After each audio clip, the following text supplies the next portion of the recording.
The Street Corner Soapbox. The Street Corner Soapbox with Falso and Willin. Podcast takeover. We're making a killing. Music to nightlife. Debauchery and street news. Serving it hot. We are some street news, movies and mayhem. The craziest guests, word from chaos. Get it off our chest, Rhode Island, worldwide. Dark corners in all places. Speak how we live, radio show, smoking aces. Ladies and gents, for the people we're talking. Take the show on the road, right where you're walking. Yeah. That's right, ladies and gentlemen. Street Corner Soapbox Podcast coming to you live. That's right, boys and girls. Street Corner Soapbox. Now, we all know during this crazy time with the pandemic, businesses are struggling. So we're here to support local businesses, and we need your help to do so also. That's right. So subscribe to our Patreon, become a member to help support the show, and receive exclusive episodes and bonus content, as well as discounts on merch. That's patreon.com/streetcorner_soapbox2020. Follow us on our website, streetcornersoapbox.com. That's right, boys and girls. We are back. Street Corner Soapbox. I'm here with my brother, Lord Willin. What do you hear? What do you say? What up, what up, what up? Yo, chilling, man. How you doing? Chilling. How you doing? I'm good. Two good guests tonight. Yeah, the return of our pal, the one and only, Joe from Eat Cinis. What's up, Joe? How are you guys? Thanks for having me again. Thanks for coming back. Thank you. I brought a special guest. Yes, Joe brought a very special guest who has welcomed us into Friend his of mine, friend of lovely mine, home. Gelli Cazal, everyone. Gelli Cazal. How you doing, Gelli? I'm fine. You guys are from Rhode Island? Yeah, Yes. Providence. Oh, yeah. I gotta go. I'm sorry. I thought you were from the North End. No. Just No offense. I'll take it. It's fine. I shout out to the North End, though, man. I love the North End. You know, I love the North End. I got some friends over there. I used to hang around in Providence. Okay. This is the first guy that introduced me to hot wieners. Okay. The infamous hot wieners. Yeah, we've talked about it. We talked about it in the last podcast. But the thing is, in Rhode Island is known for the hot wieners and also the bakery pizza. Bakery pizza. But yeah, That you can't find have that. the bakery pizza. Yeah. I was down there a lot. Okay. Red sauce. A lot. So you're familiar then? Yeah. Because a lot of people have no idea. Like people in Boston, New York, Anywhere, barely. even a local thing. in Springfield, where you frequent, it's just there's no bakery pizza. We call it bakery pizza. People are like, Well, what's you that? can't buy it in a pizza shop, only bakeries. Right. So Yeah. that the white in with the oil. But you can go to a pizza place and order a pie that with just sauce. Yeah, but different. you got to hope that the pizza place seasons their sauce. Okay. We do. Really? Yeah. Right. Oh, it's just like a. Why some places don't season the sauce? Nah. No, somebody Garbage. like out of the can. If somebody gonna have a can, and that stuff you're gonna burn off anyway. All that the taste, that metallic taste. It's garbage. On TikTok, I've been seeing people working at Little Caesars. It's basically they're pouring water into What, the they don't dry see mix. Little Caesar doesn't season their sauce, No, bro. it's just all packed garbage. It's just Pizza, like pizza. Just like the hygiene. You don't like the $5 fucking specials? If you eat a $5 pizza, you deserve to get out. Right, Gelli? No, I don't. You can't. It's just, why would you? It's a sin. Yeah. Why would you go to some big corporation that makes cardboard pizza? No, really. I mean, Not, you know what? and not support your own area. Domino's did step up their pizza, though. Supposedly. They stepped it up a little bit.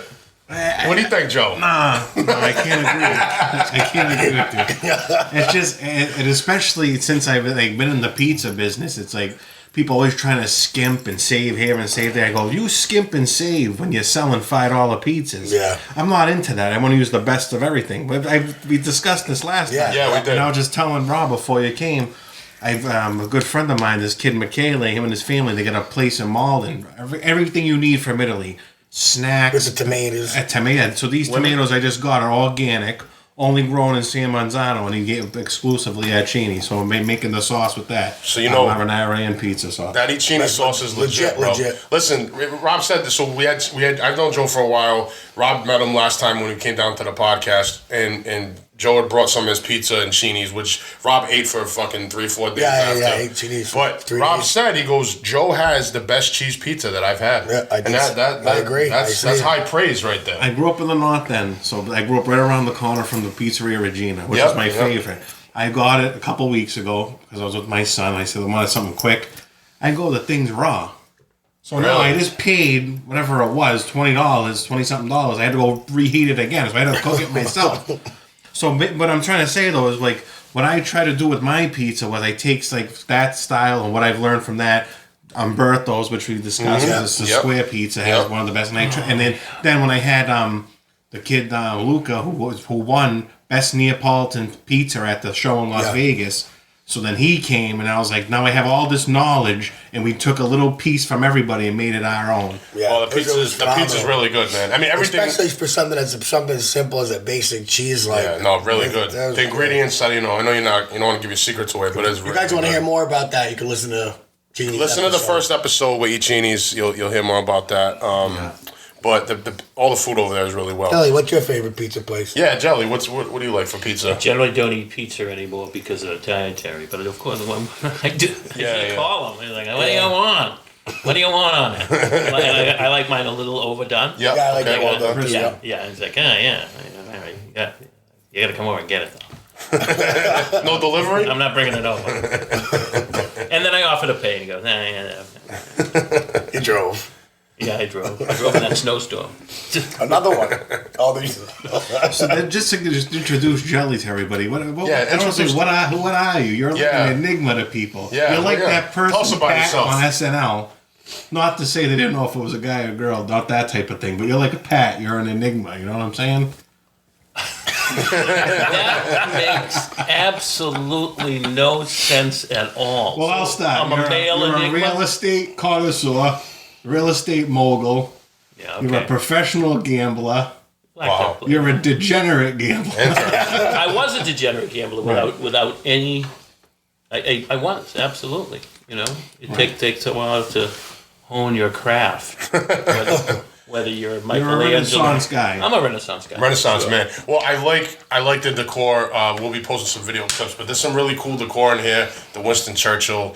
Obviously, you're a cigar It's very guy. eclectic. You see the cigar connoisseur. Very much so. It's very cool, man. I like everything that you got going on in here. It's dope, man. Yeah, where are the swords from? You the swords? You know, it's a single place, so you're not moving in or anything.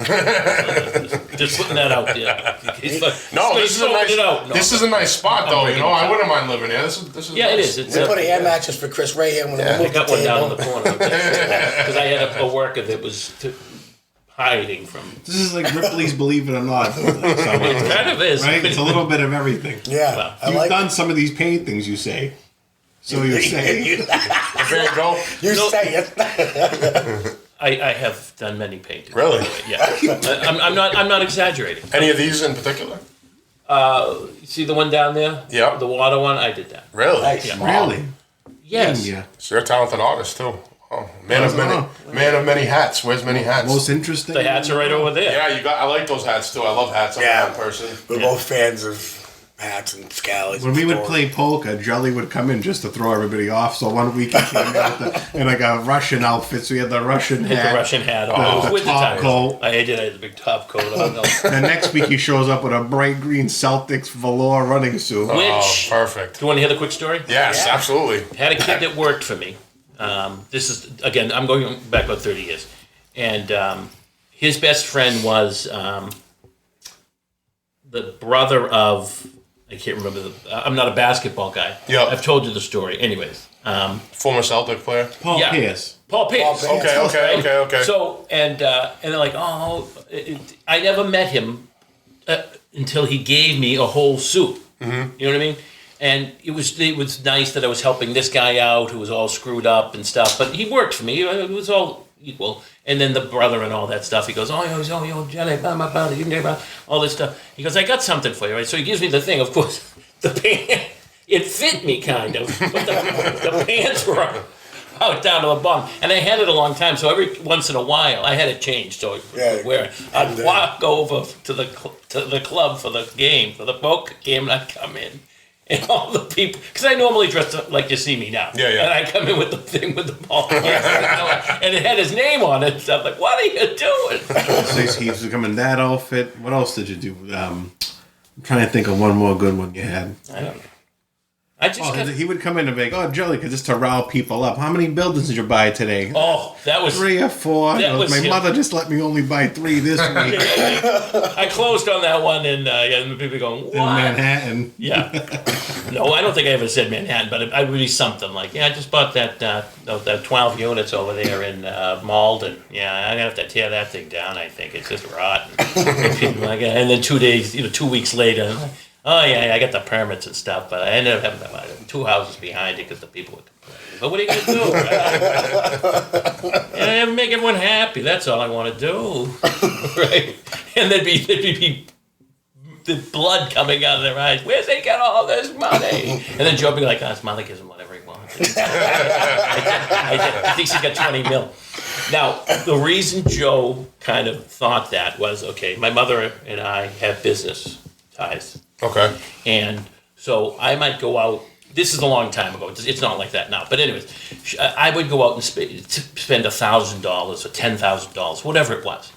And she'd account the money person, right? So she'd say, "Oh, what do I owe you?" And it wasn't, so she'd put an envelope with either a check or cash in it, right? So Joe would come by the house or whatever. I'd be like, "Oh, wait a minute." I'd open the door and there'd be one of these.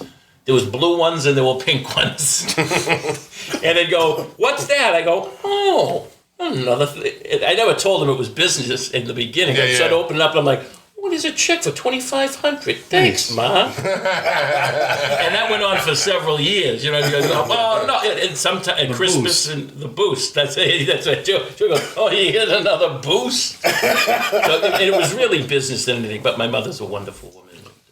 So Joe thought your mother was just giving you money. Yeah, exactly. It was really business. I was waiting for my envelope, and then After a while, when he got to know my mother, that's when he'd be there. He goes, "Oh, when am I getting my envelope?" I said, "That's for family." So Jelly, you told me earlier you grew up in Massachusetts, then you moved to New Hampshire, then you moved to the North End, and you lived there for 30 years. Yeah. What brought you to the North End? Car. I drove down. Oh. You think I'm gonna walk from the north from New Hampshire down to the North End? No. When we were right out of high school, we used to what's go that, down. your fucking phone? What? Excuse my language. That's your phone. I don't know what it is. It's your phone. Somebody's ringtone. Whatever. It's not. It's one of those. It's a message from TikTok. It's a message. It's your TikTok, mother. She got TikTok. another envelope on it. I just found some old certificates. So we used to go down to Boston to the clubs and stuff, and I hate clubs. I hate them. Bang, bang, bang. But it just was never my thing. Yep. But I would go, because what am I going to do? I'm stuck in New Hampshire. Yep. So then one of the guys was from Peabody, and we used to go to Florence's for dinner. And we used to go every weekend, and so that's how I got into the North End of the food. Yeah. And Florence Fody was wonderful to me, and the son hated me. One of the daughters loved me. The father thought I was great. All that stuff. So that's how I was introduced to the North End. Okay. And then when we sold our businesses and stuff in New Hampshire, and my mother wasn't sure where she was going to go or whatever and stuff. I said, "Well, you love going to Boston." I said, "Why don't we buy a place in Boston?" Mm-hmm. So we bought a building or two. And so that's how I got to the North End. And again, my connection was the Fody family at Florence's restaurant. Okay. That's how I got in there. And then the cigar bar opened, so that's how I got... Stanza. Mm-hmm. I was one of the first people, Great place. Right? Dynamite. Dave Riccio, Dynamite. Jerry Riccio, Dynamite too. One of the best cigar bars I've ever been to. The decor and it's got that whole gangster thing. Yeah, man, it's great. And the actual history of that era, that particular thing, which we won't talk about. Right. Is even more intrinsic to the entire situation. Absolutely. But anyway, so that's how it happened, and then we met. We made you a star. At the cheese shop. Absolutely. Were you when did you get into like cigars and everything? I was smoking cigars when I was in high school, and I'm not even exaggerating. Really? The school I went to, I was in New Hampshire at the time, by the way, had a smoking courtyard in the school. So there were 2 courtyards. It was like a figure 8, the building, and one was for smoking, and one was for just, whatever, getting sunshine. So, my father didn't smoke cigars, but my uncles and my great uncles and all that stuff, and people that were involved in our family business. So I was always intrigued by it and stuff, and I'd be like getting really, this is great. That's what I got. So I'm in there talking to this friend of mine about his car, which I could care less about, but I was president of the school, and so I wanted to be nice to him, right? And he's a good guy, Dave Albitsky. So I'm smoking the cigar, and I'm like, oh, yeah, and he's smoking a cigarette and stuff. So the teacher walks down, the vice principal, she walks down the thing, and she looks over, and she gives me the smile, right? And I go, how you doing? And then she, 4 steps later, she stops dead and looks and goes, and sees me, because I got, so she goes like this. So I come over here, I said, what's up? She goes, you smoking a cigar? I go, yeah. She goes, what do you mean you smoking a cigar? I'm talking to Dave Albetsky. She goes, a cigar? I go, yeah. So she goes, do you have a permission slip? Because you'd have to get a permission slip. I go, no. I said, but, she goes, yeah, I know. I can call your mother and she'll just okay it. She goes, can you make it with the cigar thing and stuff? So that's where it started. Then all the contractor people that we were involved with, 3 or 4 of them were cigar people. And that's just, I got hooked on them. You know what I mean? Your parents were okay with you smoking cigars at that age? Yeah, my parents were very, very good parents. No, really, they were. They were stern, and there were rules, and you had to follow the rules. But you were your own person. As long as you followed the rules, you could. So, yeah, oh yeah. Fair enough. Now my sister didn't necessarily follow the rules, and my brother broke full of rules. But I was, I'm not. I changed, trust me. But when I was a kid, I was a good kid. By the book. And I would tell my mother. My mother would say, "We've got to go to the supermarket, and we just got to get groceries. And can you be good? I really don't want to go, Mom." And she goes, well, we have to get groceries. We have to have food for the house. I said, I'm going to be bad if I go. She'd say, okay, we won't go. Because she know I would have been bad. Yeah. No wonder why you get envelopes. But her and I laugh about it. It's funny. But anyways, I came up with a good kid. You were the only one smoking cigars in this. Everyone else was just smoking. Yeah, you were the only cigar kid. Absolutely. They were smoking cigarettes. I kind of ran this. Oh, You're the president, right? When I was a freshman, I was elected president. So it's usually a senior. And yeah, So you were ahead of the curve. I was way ahead of the curve. And I don't know. Forget about it. There was a lot of. So I'm not going to name any names of schools or anything like that, but there was a lot of. You have a little school store, sells pencils, and stuff like that, and it goes to whatever fund, right? And then you'd have dances and shit like that. And when I became president, that got upped a bit. We had soda machines, and we had big parties and bands coming in from different places around that particular area. So there was a lot of cash flow. So you were like the union. You were like the union guy. You were like the. Well, it wasn't even a union thing, really. It was. You were wetting your beak a little. You were making a cut. You were getting a cut. Well, I did a lot of work, and I was president. He earned it. Yeah. Now, Definitely. I'm going to tell you one funny story about one particular dance, and I'll give you the short version.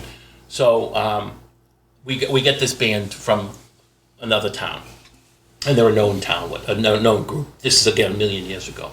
So they're there used to be 50 cents to go to the dance, but this was $5, and they're like, no one's going to come. I said, no, this is a real band, right? And they're like, oh my God, we're going to lose all this money and stuff. They had paper bags of cash.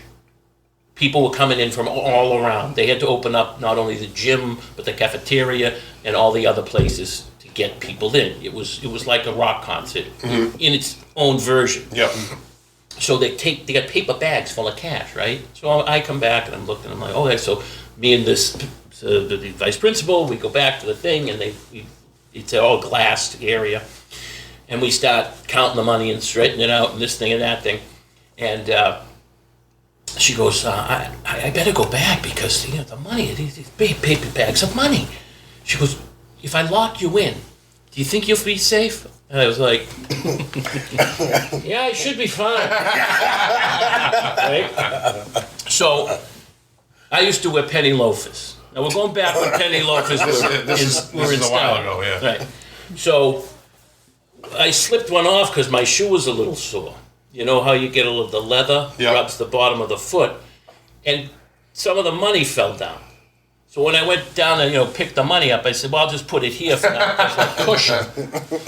So she comes back. I get the things. I said, "I gotta go to the bathroom." She goes, "Oh yeah, go to the bathroom." So I go around because the money was coming out of here. It was coming up out of the socks, right? So now I got it in my jock. I got the whole thing, right? And I'm walking around. I'm like 3 or 4 inches higher, right?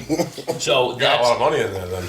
there was a lot of money, and I ran that for a couple of years, and then I left and went to another school. Wow. Did you pick it back up when you went to another school? No, I had pretty much bagged up enough.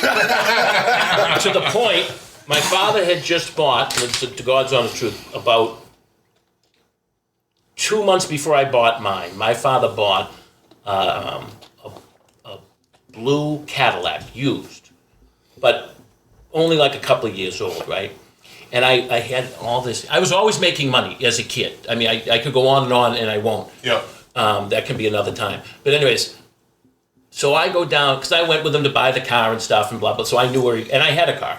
So I went down and traded in the car that I had, and I bought a green Cadillac. Nice. And it was 2 years newer than my father's. Oh, Jesus. And we had about a 6-car garage because of the way our property was and stuff. And we had 2 driveways. So he parked here and I went around and underneath. So he didn't see it for a long time. Then one day I'm backing out and I'm pulling around. He goes, "Whose car is that?" I go, "Mine." He goes, "Where'd you get it?" I said, I won't name any names of the car. I said, "Well, same place you bought yours." He goes, "Where'd you get the money?" I said, "Well, all those little jobs I'm just saving my money, Dad." Working hard. Yeah. Fruits of your labor. Well, certainly working smart. Working the crap game for your stepfather, Sonny, in the Bronx that time. Yeah. So, what's your favorite cigar? Let's go back to the cigars real quick. What do you like to smoke? Okay. There's too many of them to really get into it, but okay. Davidoff is the best. Okay. It really and truly is. Not all of them, obviously. You might like this smoke, he might like that smoke, but in general, Davidoff is the creme de la creme. However, so this is a La Fleur. They only make these. They only make about 20 of them. The box. There's 12 of them, one for each month. And if you look at it, you see all the carving? Yeah. So it's layers and layers of tobacco, and then the guy cuts these little things into it.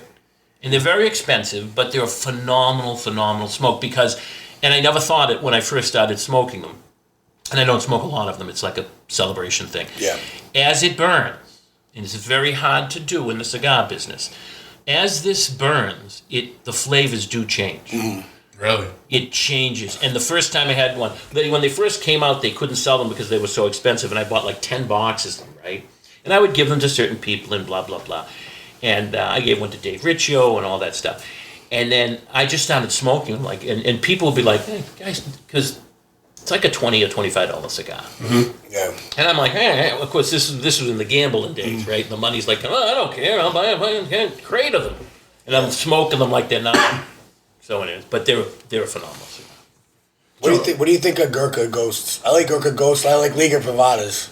Well, the funny thing is, every cigar company makes a great cigar, and that's what it boils down to. Yeah. The Gurkha, exactly. They have one. I like Gurkha, but I only would buy and smoke the Ghost. That's what I'm saying. Yeah. I don't like Gurkha, but the Gurkha Ghost, like this, Yeah. this is a La Fleur. We're all wired up here. I can't show you what my normal day cigar is. No, it's not here, but over in one of my cigar things, it's there. And it's a great smoke. It's a La Fleur. It's priced right way. It's a great smoke. It's just a great cigar. Same company, but not this. Yeah. You know what I mean? Yeah, exactly. And those ones on a price point, for me, is reasonable. You know what I mean? And because of my provenance in the cigar industry I'm not going to say New England, but certainly the Boston area. Yeah. I get most of my cigars at wholesale. So it's easier for me to afford cigars. Yeah. And that the extra money I can buy something like this. Yeah. A box of these. Makes sense. Joe, you smoke cigars? I do. What's your he go-to does. cigar? I like the Davidoffs. That's what He turned me put on. you That's on what to he it. told me. Yeah. It would, you know, it's, But I like the Java sometime for a Yeah. sweet smoke. yeah. I haven't tried this one yet. I'm dying to. I'm gonna be able to steal a couple on the way up. There's a lot. But Chris has been to one of our cigar dinners. Yeah, I went Yeah. over the summer. Yeah, I was The there. first one? Yeah, the first one. Yeah, I recognize you from Yeah, I saw you there. Yeah. That was And I a bet nice the Stanza. I mean, used to go there quite a bit. I know some people over there too, so it's a great place. And I like the cigar culture. It's cool, man. It is. You know, It's a very interesting culture. It is. There's some weirdos in the culture. Oh, of course. Like the guys who wear the little glasses and the straw hats and like What you mean, the Panama hat? the Panama hat. Any guy wearing a I like the Panama Panama. jacket. You don't like the Panama hat? I don't know. Like if it's smoking a cigar, the little glasses. The monocle. It's like a throwback. It's like a throwback. That's like you're gonna dress up say. while you smoke. Mr. Jackson, shall we have another winky? Yeah, some people get in. I don't get into anything that much, except the only thing that really means anything: family and money. That's all it is for me. Yeah. Everything else around it is great, Yeah. but I can't. I mean, God forbid, the doctor said you can't smoke cigars anymore. I'd have to make it. That would be the only serious decision that I would ever have to make in my life. It really would. It really would. Now, what's your preferred drink with? I know a lot of guys that prefer drinks with their cigars. Me, cognac. Cognac, yeah. Really specific cognacs. I used to have every home I've had. My Jackson Ave, 5-story building. Okay, you know how many bars it had in it? 5. 5.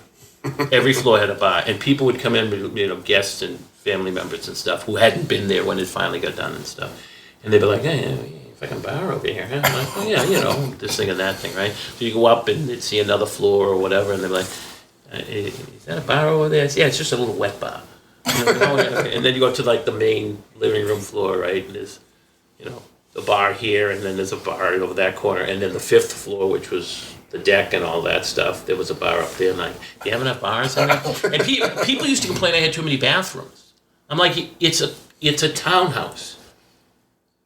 You want to go down 3 flights To take a piss? Yeah. You know what I mean? You gotta have a bathroom, and they were small. They were little little things, but they were nice. Sink in the toilet. Yeah, exactly. Well, years ago in the North End, the bathrooms are in the hallway. Yes, when I bought Jackson Ave, okay. Really? Yeah. When I bought Jackson Ave, the bathroom was still one of the bathroom on the first floor was still there, and they used to go down to the bathhouse. To take a shower. At the There was Yeah. no showers in the building. It was like shared showers. It was like a big place. Communal, like a communal shower. Yeah, it's still there. Yeah. I think it's still open. They Now it's renovated a it. community center. Oh, okay, they changed. But it. I mean, But it was there for a long imagine time. you have to go take a shit. You're gonna go, yeah, right, go in the hallway. It's freezing. Was it enclosed? Yeah, but still. But I it was mean, just a toilet, right. with a flusher. Some of them, or most of them, just had like seriously a little sink thing to wash your hands, but a lot of them didn't as well. It's crazy. Joe, I want to ask you this. You grew up in the North End, right? Yeah. Now, has there been a lot of hipsters taking over in the North End, like many other cities? The North End. That's why I think. I mean, I've it's- spent time there, right. but I'm not from there, so Right. I've heard people say, well, there's like different outsiders moving in, and So I grew up there my whole life. yeah, Endicott Street, and I still live there. And what I could say is I have been to a lot of little Italy's around the country. Right. New York, San Diego, San Francisco, wherever. And I gotta say, it's the best Italian section in the country. really.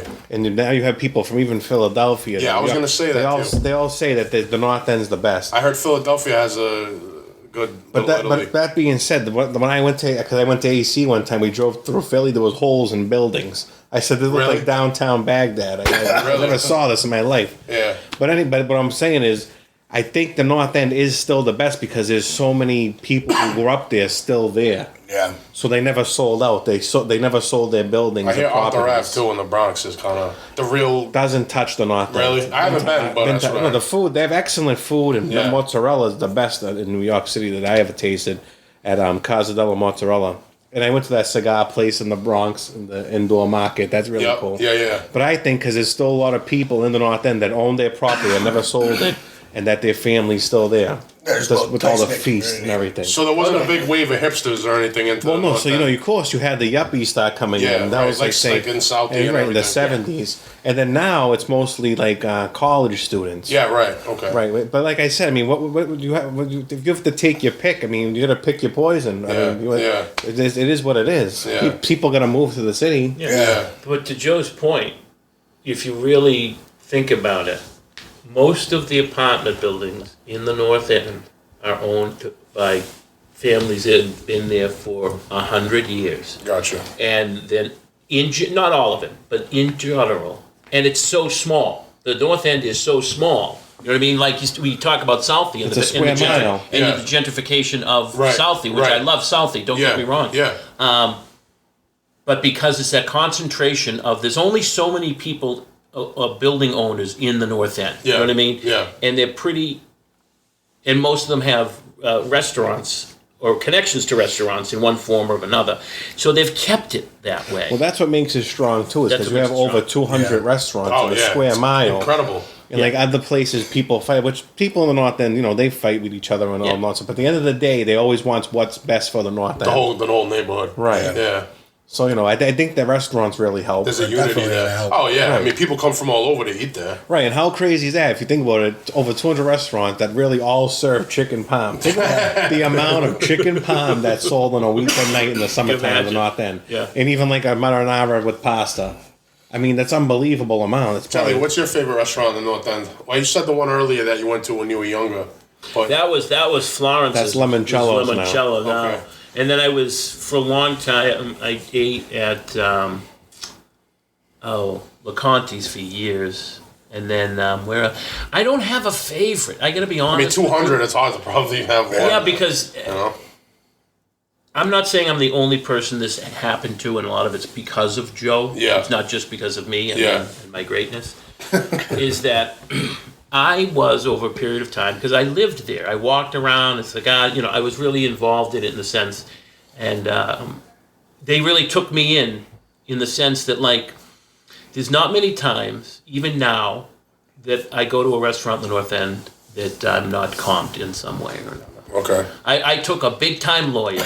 No, seriously. I took a big-time lawyer who goes to the North End. I mean, big-time lawyer. 20, 30 million a year type of guy. Wow. He goes, come on. And he's a cigar guy. He goes, me and the wife want to take you over and then stuff. I go, I said, yeah, come over. I said, where do you want to go? Oh, no, we're going to set it all up and stuff. So we go into this particular restaurant. I don't think it matters if whatever you say. Saraceno's. And the Frank that owns the place is a great guy, and he's I don't know, he's just great. And so we go in and stuff, and it's packed. It's like, and they're typical people. They're out on a Saturday night and stuff. I'm like, Saturday night. I don't want to even go to the North End right now. And I lived there at the time. So in we go, and they're like, oh yeah, well, I have to wait and stuff. And I can't remember the waiter's name, but he's a guy that's been there forever. And so he sees me because he recognizes me. He goes, oh, no, not over this way, Mr. Jelly, come over here. So we walk in, they set up a table and stuff, and the guy, the lawyer guy, who's again a big, and he's a big North End guy and stuff. He goes, "What just happened?" I said, "I know the owner." Oh, so now we sit down. No menus come out. They just keep bringing food out, and they're like, "When are we going to order?" I said, "Yeah, just let them give us the food. If you don't like it, just don't eat. That's fine." So then the bill comes, and this is such old school greatness of them, because again.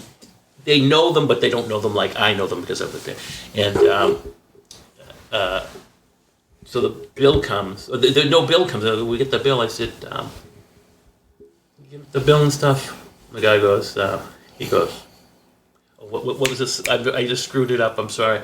He goes, oh no, he goes like this. He goes, and he goes, oh no, I'm sorry. Yeah, he goes like this. He goes, So the guy that's with me goes, and the wife goes, "What was that?" I go, "It's on the arm." He goes, "What's on the arm?" I said, "Just leave him a big tip." And the guy, and listen, this guy did. He probably left him $500 or $600. Okay. He was a great guy and stuff. So that made my final bones that I was. But there's no place you can't go in the North End that isn't great, really. When you get done. I mean, all the food I've had there has been good, man. Top notch. Now, out of all the restaurants, the 200 restaurants, how many have you eaten at, do you think? All 200? I don't know, because I mean, I like to go to places where I like. So like my top places are Saraceno's. I've been going there since I was like 12. Strega, the original one on Hanover Street. Arias, been there. That's on Hanover Street. Luca, I really like. And Carmelina's, I really like. Yep. And Limoncello, I'm there at least once a week too. So you haven't like ventured off and said, let me try everything. It depends. I mean, you know, to me, it's like, why screw up a good thing? You know, that's because now that's when I get pissed. Because if I get a bad meal, like I say, I just went there. Yeah, I just went to the trap and made it myself. But one day you might say, hey, let me just but you're going to probably spend a lot of money. Go there. Or do you get the arm? Do you get the arm too? No, listen, I've been supporting the North End community since I was a kid. I used to go to these North End meetings they'd have, right? These people I'd never seen in my life were trying to make rules and regulations for the North End. I said, I never seen interviews with my life out in a restaurant. I'm out 5 nights a week, spending my money. I've been doing that before pandemic bullshit. Support your local. I've been supporting local my whole life. Yeah. So it's you know that's what's fucked up is you have people trying to make rules for the community that even haven't been there a long time. Yeah. And I remember this one lady, she was going, you know, I go down this alley and they call it Drug Alley because there's so many this and that. So I'm sitting and listening. I go, well, I lived here my whole life. It's called La Masley, whatever the fuck it was. I go, it's not called Drug Alley. These people this crazy shit. One thing I like about the North End is how they've maintained like all the architecture. It's like a throwback, like a time walk. Oh, really? You know what I mean? Like you're stepping back into a different time period. It's really cool, man. There's so many. There's so many because where he was up near Jackson Ave, that was near the water. So it's like that cemetery up there, Cops Hill Cemetery. You have bullet holes from the British doing target practice. Oh wow! You know, during the Revolution. If you go up there, some of them have the holes in it. Yeah. Wow. That's crazy. Yeah, that is crazy. I mean, think of that history. That's the people that are buried there. Can't even imagine. Now, another thing, too, like with Federal Hill and Providence, for example, now, like, the culture up there has changed a bit with... It's totally different. Well, exactly. There's a lot of hookah bars, and I don't think that's really happened in the North End, right? It's pretty much stayed true to the roots. That's because they sold out. Where North End, they didn't sell out. They're still in the business 100 years, their family 100 years, everything. And Atwell's, forget it. Yeah, no, it's all... junk. Yeah, it is, but there is some good food. There is good restaurants still, definitely. It's just a different vibe. It's a different vibe. They like we just said, they didn't really. It's not as authentic. They didn't keep it within the roots of that area, even the neighborhoods where people live. Oh, yeah. Like I assume in the North End, there's a lot of Gelli was saying, you know, families have owned these buildings for hundreds of years, and I don't think that really goes on over there where we're from. Right, everyone. That's already been. Oh yeah, it's already gone. Right. Yeah. I mean, a couple of restaurants on the hill that are still in it that have been there forever. Yeah. But besides that, I mean, all the tenement buildings and stuff like that, the triple deckers, that's all they've already left. So we'll move to fucking wherever, Florida. But in the North End has been able to maintain that community. A lot of it. A lot, you know, maybe not all of it, but a good amount. Right. I mean, like I said, it's the best landing in the country. It really does. And I've been away from it for a while now. So, you know, I mean, I go there all the time. Right. You're not too far. But as far as living in there, you know what I mean? And I had a special spot. It was like there was no noise or anything. It was the top of the hill. So you're also into gambling. You said earlier, you mentioned professional gambler at one point. What? Gambling? You mean like scratch cards? Maybe. I don't know. It's Keno, you know. Pachico for money? How'd you get into gambling and cards and everything else? My my paternal grandfather was a horse person. Oh, I gotta tell them. I gotta tell that little story. Right? The dog track story? Well, we gotta get into that one. Okay. So, anyways, we So, you know, he was always playing poker with us as kids, like really kids, like small kids and stuff. So that's how it starts and stuff. And I never had any interest in drugs. Every person, especially men, by the way, always have a vice. Yeah, sure. It could be something simple. It could be something that's productive, but it's still a vice. Mm-hmm. You know what I mean? You could be going out and raking the yard and making it clean and perfect every single day, but you have to go do that every That's Saturday. what my father's like that. OCD. Exactly. Yeah. But it's good when it's good. Right. So again, I always was involved with liquor with my family because they're all Irish, right? Mm-hmm. You know, and most of them had some problems. But anyways, I never had a problem with it because I saw what it did. Yeah. You know, people like, and so I'll have a drink. You know, I have a drink here somewhere. I don't know what I did with it. But anyways, but that's a rarity for me. But I love the whole ambiance. I Sure. attended bar once. I met Steve Wynn Really? in Hampstead, New Hampshire. I'm dead serious. He was up there with family, and he offered me a job when he was opening up the Tiger one. Mandalay, but no, Mandalay. Mandalay, yeah. But anyways, I'm off good. So I got into liquor and stuff.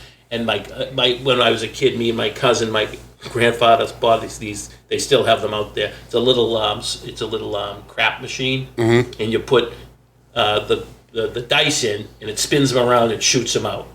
So I just got hooked on it. So it started off as a kid, and you were fascinated with it. And I'm really fascinated with money, and cash and stuff like that, gold, and whatever. I really like it. I think it's interesting. Yeah. So how did that? So you were big into cards and stuff like that, poker? Yeah, so we played, kids, you play poker and this thing and that thing, and then my first trip, I knew how to play blackjack because my mother and my aunts would play blackjack. Mm-hmm. So, and then just, again, I didn't have other issue problems, you know what I mean? And I hated going to clubs, $20, $50 to go to a club and go boom, boom, boom, boom, boom, boom, boom. Like the rave music? No, for about 10 minutes, I'm like, all right, I'll be in the car, I'll have a cigar. It's just, you know what I mean? Yeah. It's just who I am. Wasn't your thing? It wasn't my thing. And, but gambling, you get a high off of it. Yeah. You know what I mean? And if it's the same high apparently of cocaine. Mm-hmm. Yeah, endorphins. It's not like dopamine or serotonin. It's not putting something in your arm, which is terrible and horrible. But it's got that same level of, like you said, the dopamine and stuff. And it's certainly, I think it's probably easier than booze, but it's about the same level of addiction because you get that gratification of winning. And then, of course, you get the losing part of it, which is the other end of it, and then you get the comeback and whatever. So that's just, and it just grew and grew, and I had money at the time, and I had a big chunk of money. I had a plan. This is when I lived in the North End. I had enough money to buy probably 3 buildings for cash, and I said, what do I want to do that for? I'll take this X number of dollars and I'll triple it and I'll buy 6 buildings. Well, guess what? I was looking for those pink and blue envelopes. Mama. And she knew, and she was a great mother. And she let it go to a certain point, you know what I mean? And said, you gotta, Reel it in. Start turning the profit. Because I'd be like, I need $5,000. And you know what she'd say? All right, here it is. And I'd pay her back. Never an issue on that side of it. But after you start doing it like often, my mother's as sharp as a tack knocking on 80. I'm sorry, and she'd know. Yeah. And she'd let you go on your way for a little bit, and then she'd you gotta stop that. So it is. And then then I read up more about it, and I stayed away from it for a long, long time, and then you have to run it like a stock thing, you know what I mean? You're not gonna sit down with whatever. You're not gonna sit down with $10,000 and turn it into $50,000 necessarily. It can happen, but then the dopamine, like we were talking about, then you go like, oh, I can do this again, and then you blow it all. Yeah. There was a guy just recently, I was over there 2 days ago, playing, he had 10 stacks of $1,000 chips, and he had 2 stacks of $5,000 chips. I think he cashed out almost $500,000. Now, I don't know if he bought in for that, but it was some serious stack, and I'm like, I was going like this.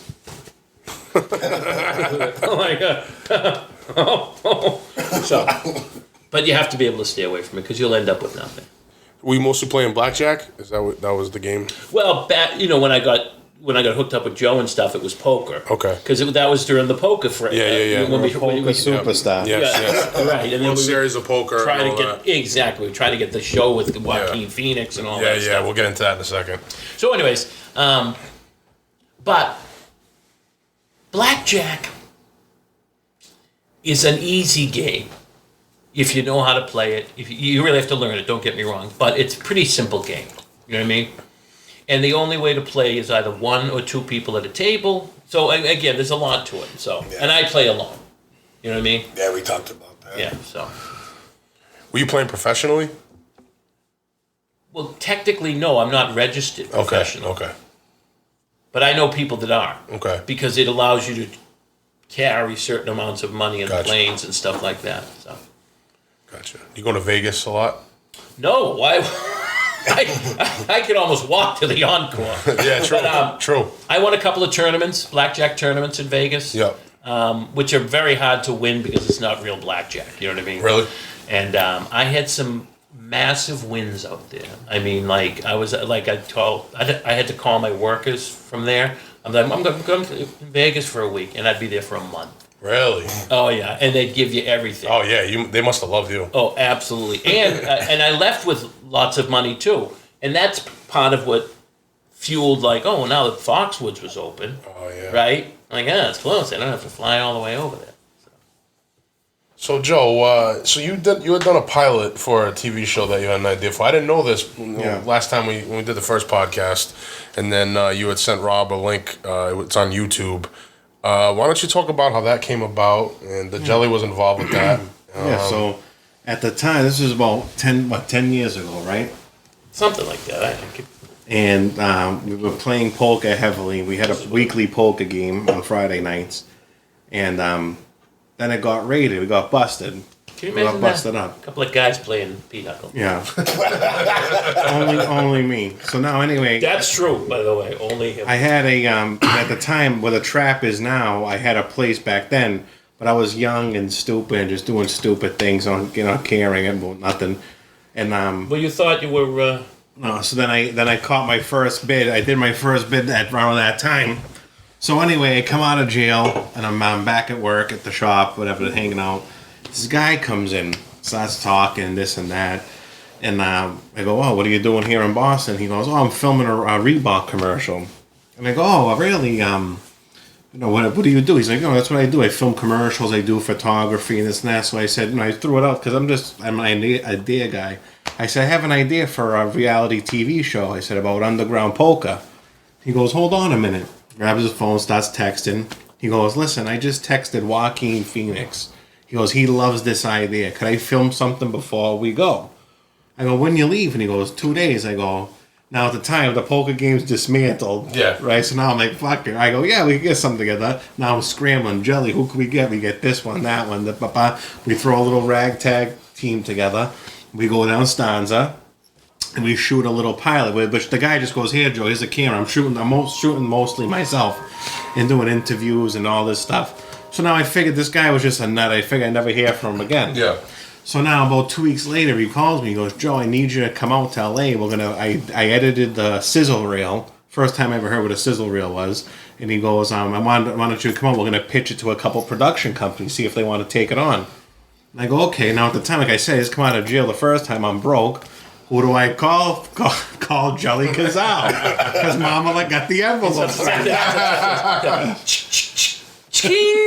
So I go, "Jelly, listen." I go, "Remember that thing we did?" "Yeah." I goes, "That thing, whatever this." I go, "We got to go to LA. You got to buy a couple of plane tickets." He goes, I got to give it to him. He goes, "Joe, no problem. When you want to go?" I go, "This week." Bang, books it. So now we get to LA. I think it was like my first time on a plane. I'm like my second time on a plane. He was like, And with Gelli Cazal, we get there, go, Gelli, we're going to get something exotic to drive now, right? Now I'm basically going to spend this Cazal's money and Mom's money. So I go, what do you want to get? So I'm looking around. The only thing they had, like, that was cool, was a like a convertible red Mustang. So I go, we're going to get a couple of real Jag-offs. Let's do it. I'm excited. It's my first time. We want to meet these people. Yeah. So we get in the fire red Mustang, and back then it was even like good GPSs. Wait a minute, convertible. Right, convertible. With the convertible down, and by the way, I'm all back height, and the shield is here. It's like Hogan's Heroes. I'm like Schultz in it. He's right? like Fred Flintstone. Yeah, exactly. So we're driving. We all dress up to go pitch these production companies. This guy lived in where do you live? In Hollywood Hills? No, Studio City. Yeah, Blueberry Lane. Studio City. So anyway, we go to this guy's house. Now we get there. The wife happened to be from Rhode Island. Oh, so we start talking and and this and that. So Gelli goes, the guy's name was Mike. He goes, Mike, by the way, can I use your bathroom real quick? Right? So he goes, yeah. So now like 10 minutes goes by, 15 minutes goes by. Man. Joaquin Phoenix comes through the door. Nice to meet you. This time. Now it's like a half hour. I go, where the fuck is this guy, Gelli? Right? All of a sudden, 45 minutes later, he comes out. I hear the flush. He comes out and goes, woof. He's in a full sweat. He goes, wow, that was a bad one. I goes, hey, Mike, listen, you got any hair product for me? He goes, my hair got a little because of the wind. I'm like convertible. This. By the way, 5 times. He had a basket of toilet paper. This is not a lot. A basket of toilet paper, real swanky looking, right? I used it all. Wow. I'm not even kidding you. And then the next day he says to Joe, he goes, Gelli took this guy told my fucking bathroom. He's come in. So we get in the car, me, Gelli, this guy, Mike, and Joaquin Phoenix. And we drive over to the first meeting, which was at... So you're hanging out with Joaquin Phoenix at this point? At this point, yeah. Oh. So we're on the car together. We just met him. So now we go with Pilgrim. What was it? Pilgrim Productions. Pilgrim Productions, yeah. And this guy is like, oh yeah, I love Boston, this and that. Now Joaquin's agent was with us. So Joaquin was going to be on. He was going to be an executive producer, maybe do some voiceover stuff. And the Joaquin's agent, when we go in, the guy who was running the show, forget his name, the head of Pilgrim Production, he goes, hey, I tells Joaquin's agent, he goes, listen, I got that UFC fighter you're representing. Could you go take it easy on me with them? Because he's probably gouging him for cash. And he goes, oh, I don't know, this and that. So right there, I knew this guy must hate this guy already. So when we had that meeting, I thought it went well. Now we go to the next meeting, which was at Entertainment One. And they're a Canadian company. And, that meeting, we pitched that, we showed that original sizzle reel, which I didn't show you guys that. I'll show you that original one. And so they go, okay, that went well, this and that. So then now we go back in the car, and Joaquin goes, listen, I'm sending you guys for dinner tonight. And we end up going to one of Mario Batali's places. So now Gelli could tell this story from here. So now we're all dolled up. Nice. All dolled up. So we go to the place. It's the food was good. We ordered stuff. The place was pretty packed, big place, blah, blah. So we're waiting for the bill, right? So the bill comes in. So can we get the bill? Oh, no, it's all set. Now, there's people around the course, right? And we got Galoot and Galoot, big Galoot, right? And everyone out there is like this big, like your size, right? Yeah. So they come over and say, can I get the bill, please, pay the bill? She goes, no, it's all set. I go, what do you mean? I said, just give me the bill. So it's up. She goes, oh, no, well, of course, she wanted to say it too, by the way. She goes, well, Joaquin Phoenix paid for your meal. And everyone went... Everything stopped. Right? And Joe's like, what? So I instantly go, oh, fucking Joaquin, he always gets you. How would I see that son of a bitch, right? And we walk out like the queen and king. People are going, hey, no fucking... And by the way, the hair's still all messed up and shit, right? Oh, what a riot. Then Joe gets his time out. We go out the next night to a place called Sofa Love. It's a club in Hollywood. Not Hollywood. It's Leather. What's the name of it? Anyways, it's still out there. Hyde. There's one in Vegas, I think. Hyde, yeah. Right? So anyways, we're out there, right? And I don't... Well, no, so now the next night, the guy goes, they go, whoa, he goes, where you guys want to go? I said, I want to go to a club. We're out in L.A., So he goes, I'll send you this place high. So now there's, of course, a big line. And this girl I used to date years ago was living in L.A. So I was like, hey, what are you doing? You want to come out tonight? She's like, absolutely. But Bobby, come. Now, Gelli Cazal has on a full Ferrari running suit. All Legit. black, right? With the little thing and this and that. With a little Ferrari, like driving shoes. I still have the shoes. And he's got the big suit. I probably don't. Well, no. I lost weight. And he has the big Cazal glasses on. These people thought he was like the biggest wise guy from the East Coast I've ever seen. So of course we walked right in and this and that. And we escorted.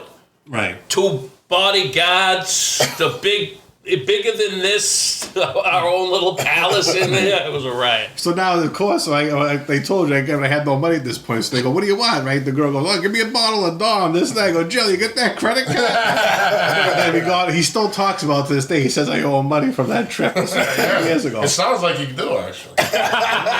He was drinking it, too. That was a great club. And it's still there.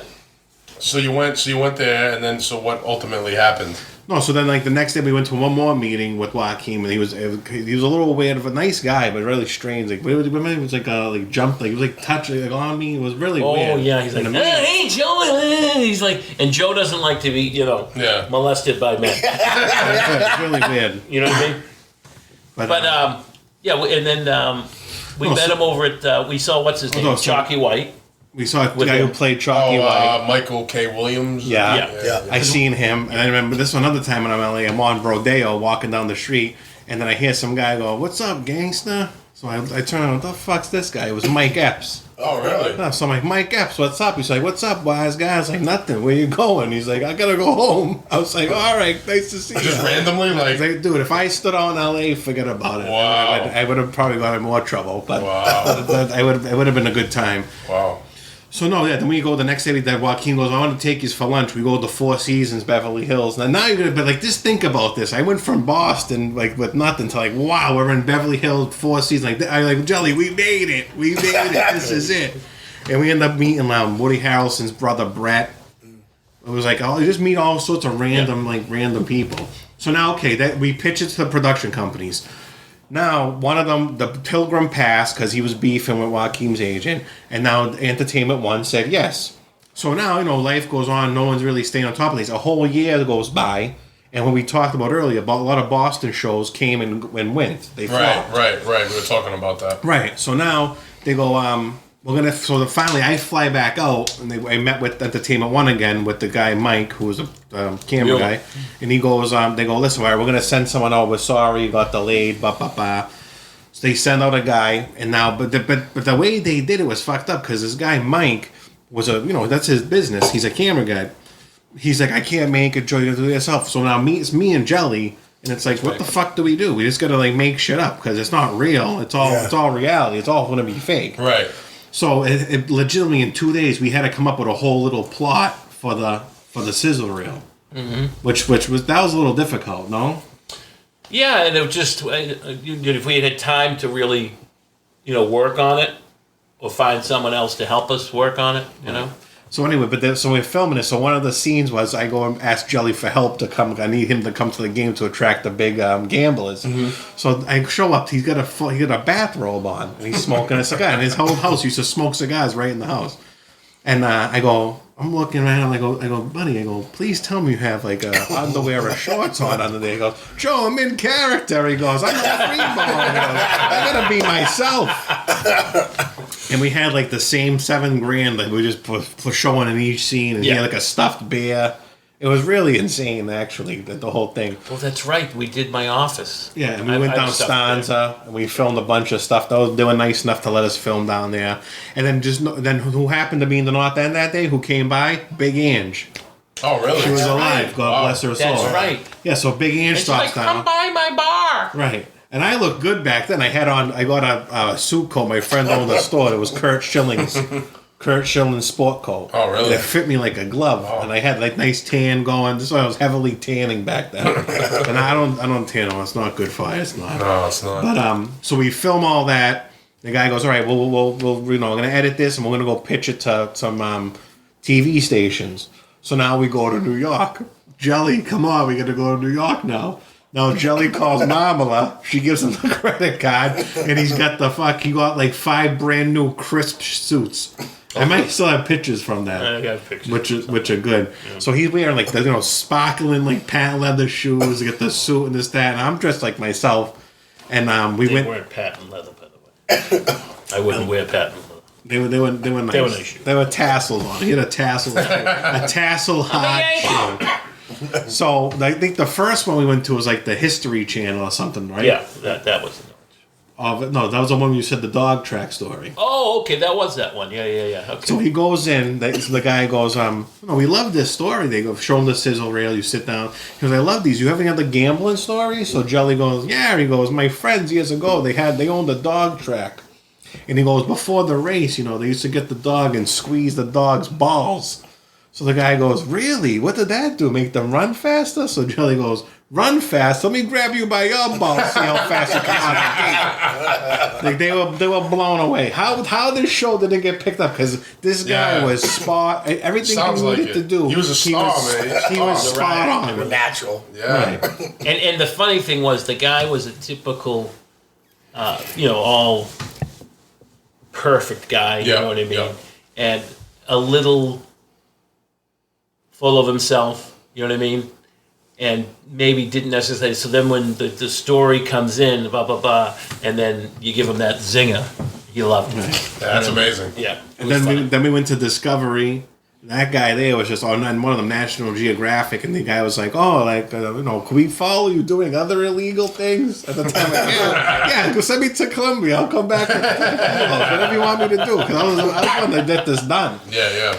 But then that all happened. So we did all that. And then eventually everyone just passed on it because that's what they said. Poker fizzled. Yeah. And then the whole the Boston show they didn't want to take a risk. They just took 5 shots. None of them went. Yeah. I felt this show had legs. Yeah, no, it had I think such so. good characters in it. But you it had was- my sister-in-law. She was in federal prison with her mother. She was actually pretty good with it. You know what I'm saying? Oh, that's right. I remember that from the. Right. I mean, that's all real. From the pilot. It's real. It's really nuts. Yeah.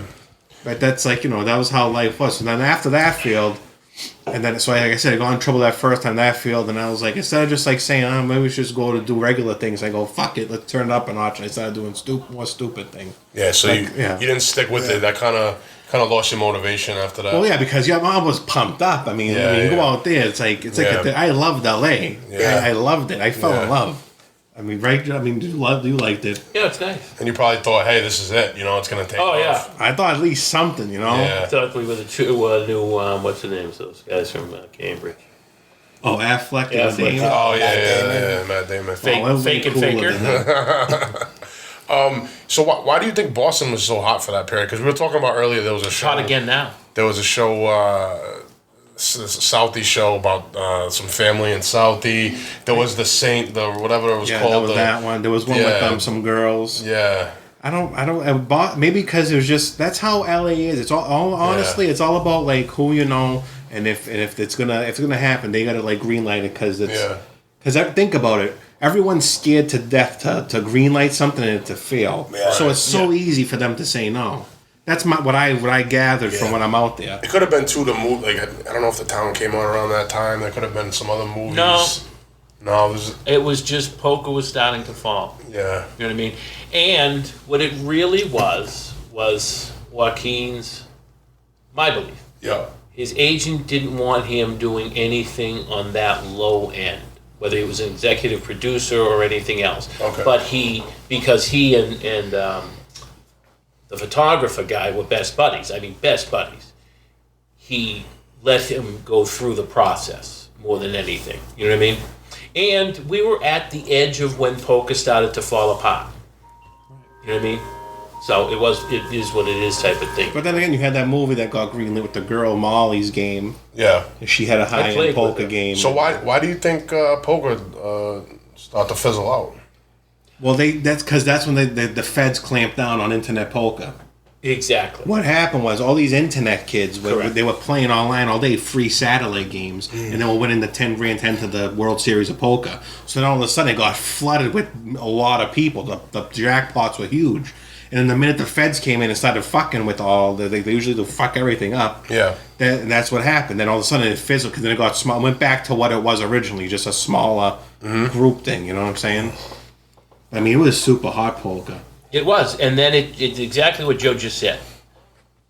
Once the normal people that play, not the people who know how to play and try to make money at it, get scared from the place might get busted or this thing or that thing, and it ran its course. Yeah. You know what I mean? Like anything, right? Yeah, exactly. And then now it's just back in casinos where it kind of should be. You know what I mean? Where it came I mean, I think people should be able to have a local poker game. Yeah, sure, Let's of be course. honest. I mean, but anyways. And Joe, people can see that trailer on YouTube, right?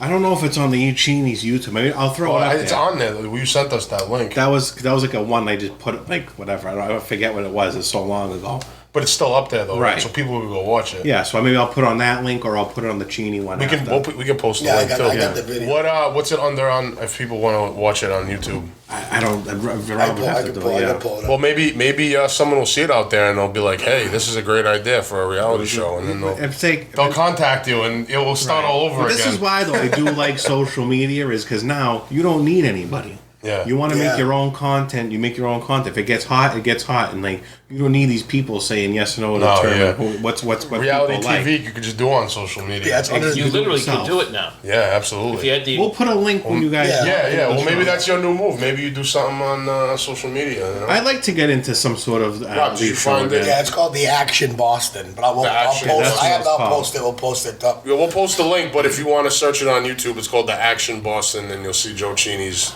jelly on that. So check it out. So no more plans to venture into the world of reality TV. I don't know about reality TV, but I do want to do. You're doing your own little reality TV with the Chinis. Yeah, I do whatever. Yeah, the Chinis just whatever you see in Chini, really is like going on in my mind. Dancing, good food. Yeah, a lot of like you've been dropping a lot of commercials, like little skits. That's what I like to do. It's fun. You know, it's fun stuff. You don't need anybody. You just do it yourself. Yeah. So it's been a few months since we had you on. And how has business been going with the COVID's continued? Yeah. It hasn't stopped, unfortunately. So right. I mean, thank God we're hanging in there. We were just on the Phantom Gourmet. Yeah. Talk about the Phantom Gourmet. So the Phantom Gourmet, they reached out to me last February. And they came in and said, "Oh, we saw about you on social media." That's why I have to tell you, if anyone has a business, make sure you're on social media. Yeah, if you ain't on social media at this point, I don't know, you must be living under 10 rocks. People have to see what I mean? Make people see you. And even if you don't put yourself, if you're a camera shy and you don't want to do it, just put your stuff. Yeah. Whatever you're selling. So anyway, they reached out and they want to do a segment. I'm like, oh, definitely, I loved it. And now it was funny when they showed up last year. The camera guy, he just started years ago when they filmed in my stepfather's cheese shop on Endicott Street, and it was like the guy goes, "I remember you, Joe." I was like, "Yeah." I was like, "That was like 10 years ago back then." So it was like it's crazy how things come full circle. So they did the spot. They're like, "All right, Joe, should be out in about a month. We're gonna edit it, this and that." Bang, Corona happens. Really? So then a whole year goes by, nothing. Thank God we survived. I don't know how this whole time. I mean, think about that. My first year in business. And then a nationwide pandemic happens. Yeah, that's fucked up. It is. But then but see, that's me though. If that doesn't happen, if things go too easy for me, then I start getting worried. I'm used to pressure and all sorts of things like that. You work well under pressure. Oh, that's what it is. Pressure bursts pipes. You can't let them break. You know that's what I'm true. saying? So the whole year goes by, and then finally, this was like 3 or 4 weeks ago, this woman from the show goes, "Oh, Joe, listen, they're gonna get your thing finally." Like, oh, beautiful. But in their thing too, I gotta say they're good people because this whole time, if I sent them any social media stuff I want them to put on their stuff, they did. Yeah. They without even blinking an eye.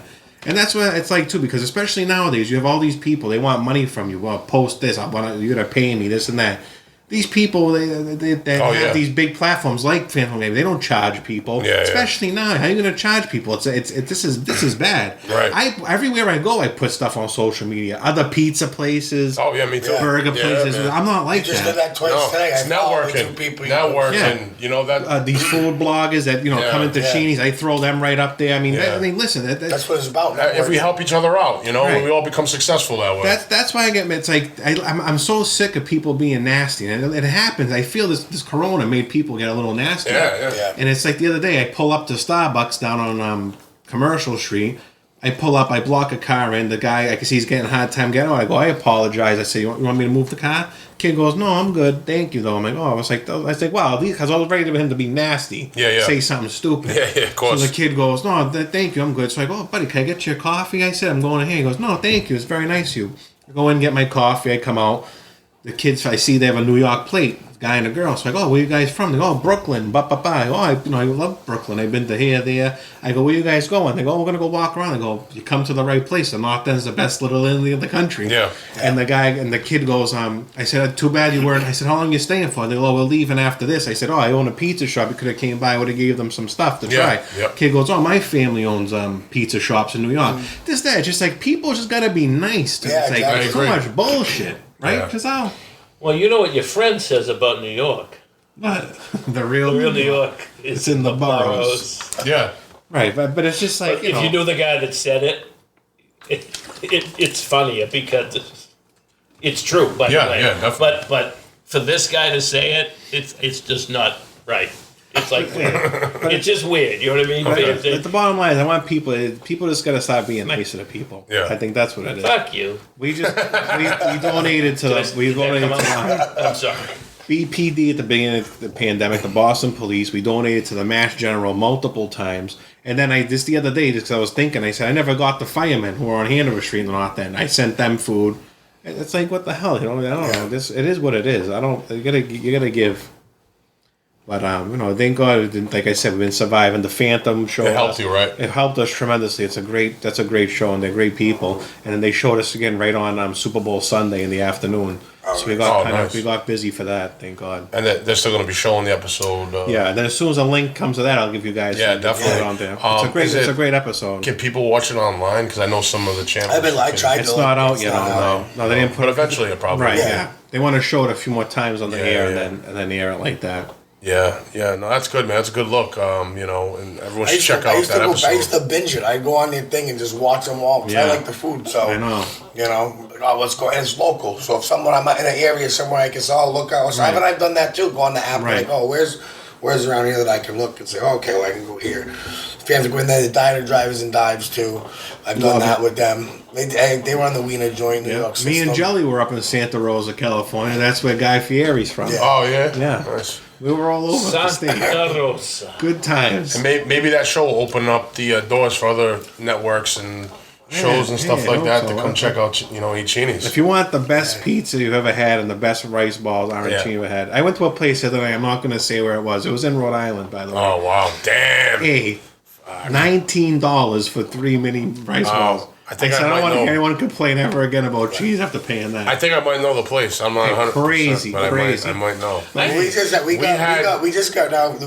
went out after the video shoot. Yeah, it might be the same place. They gave us 3 or 4. It was 3. And 3. So, and it was, they were good, but not like yours. No, they weren't good. It might be. It's probably the same. It was more rice. Yours are like cheesy. Right. Like you have good. Well, that's what this is, because with the bigger ones, people are cramming rice. Right, rice and then filling, and then you can't fit any cheese. Yeah. That's why we put our filling throughout the rice. This way, with the one bite, you're getting all that flavor, and then you get the money shot with the cheese, because that's what everyone really wants. Yeah, you couldn't do that with these balls. No. Are you still? No. Are you still working on maybe getting them into stores and stuff like that? I'm still working on a product, that. A product line, like a Eat Cinis. I'd like to. That'd be great. It's a slow process. It's tough. It is, but it's especially when I don't have many people helping me. It's like a one-man operation. Maybe you should try to get on like Shark Tank or something like that. I don't know. Maybe Mr. Wonderful might invest in that. We'll shove balls in all them mouths. Shove Chini balls up your ass, you motherfucking basketball billionaire. I'll fucking crush you. Jelly loves the Cinis. Yeah. And the pizza. What's your favorite Genie? Free. Free, yeah, me too.